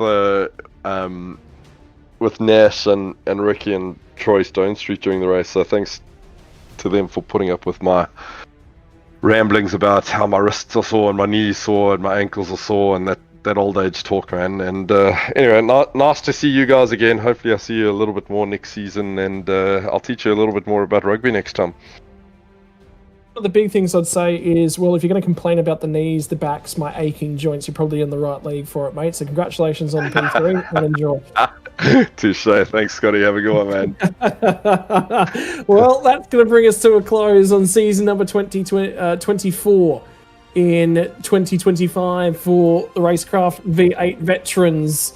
Driver of the Day is coming our way. And remember, obviously, there's a little bit of break between the seasons, so we want to give them a celebration for their efforts here tonight. Got a little bit of support over in the YouTube chat, and that is going to go the way of the driver who didn't finish P3. It was not quite good enough to get there. It's the driver who finished just behind him, though. Paul Young drove through from 9th on the grid to 4th and had to get the elbows out, unlike you just heard Darren Lobb say.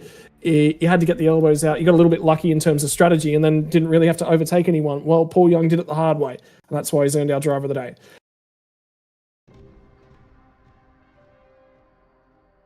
Well, championship standings, final official. So, well, we say official. It's never going to be official because we don't get the opportunity to bring in the official standings here.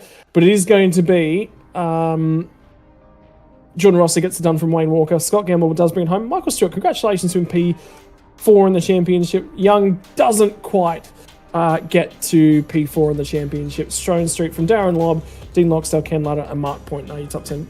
Frustrating for Mark Point too, because he doesn't quite get there, and the other problem for him is didn't really get to race in that fast in that last race here tonight as well. Sean McNamara, Travis Hunt, Andrew Rushworth, Ray Smith, Whiting, Flavelle, Chad Lewis, Allman, Sanderson, Dan Hall. That rounds out your top 20. There's a dead heat, by the way, for P19 on that graphic as well. That's worthwhile pointing out. That's going to take us through the back half of the championship standings. There'll be some discussion about who gets relegated and who gets promoted as this championship moves its way into the future. But we want to say a big thank you to the sponsors that help keep the lights on here for this series. And we're going to walk our way through those here in just a moment, ladies and gentlemen. On behalf of our title sponsor, RaceKraft Simulations, who get it done for us. Parramatta Isuzu Ute. Of course, my apologies, skipping through and a little bit ahead of things. RaceKraft V8 Vets season number 25 will kick off on the 25th of September. To be confirmed on the broadcast moving forward as well. Looking to try and bring it back to you here on SimSpeed TV. But it will be kicking off from Thursday, the 25th of September, moving into season number 25. And then we'll get to the post-race graphic. And a proud thank you to all the sponsors. RaceKraft Simulations, who are our title sponsor, from Logitech G, Nova Sim Sports, Paramount Isuzu, Play One Sim Gear, LGC Images, Chubby Buns Burgers, and SimSpeed. All right, that's it, ladies and gents. Get out of here. Go and enjoy the off-season. Congratulations to all our winners, and we'll see you all next time.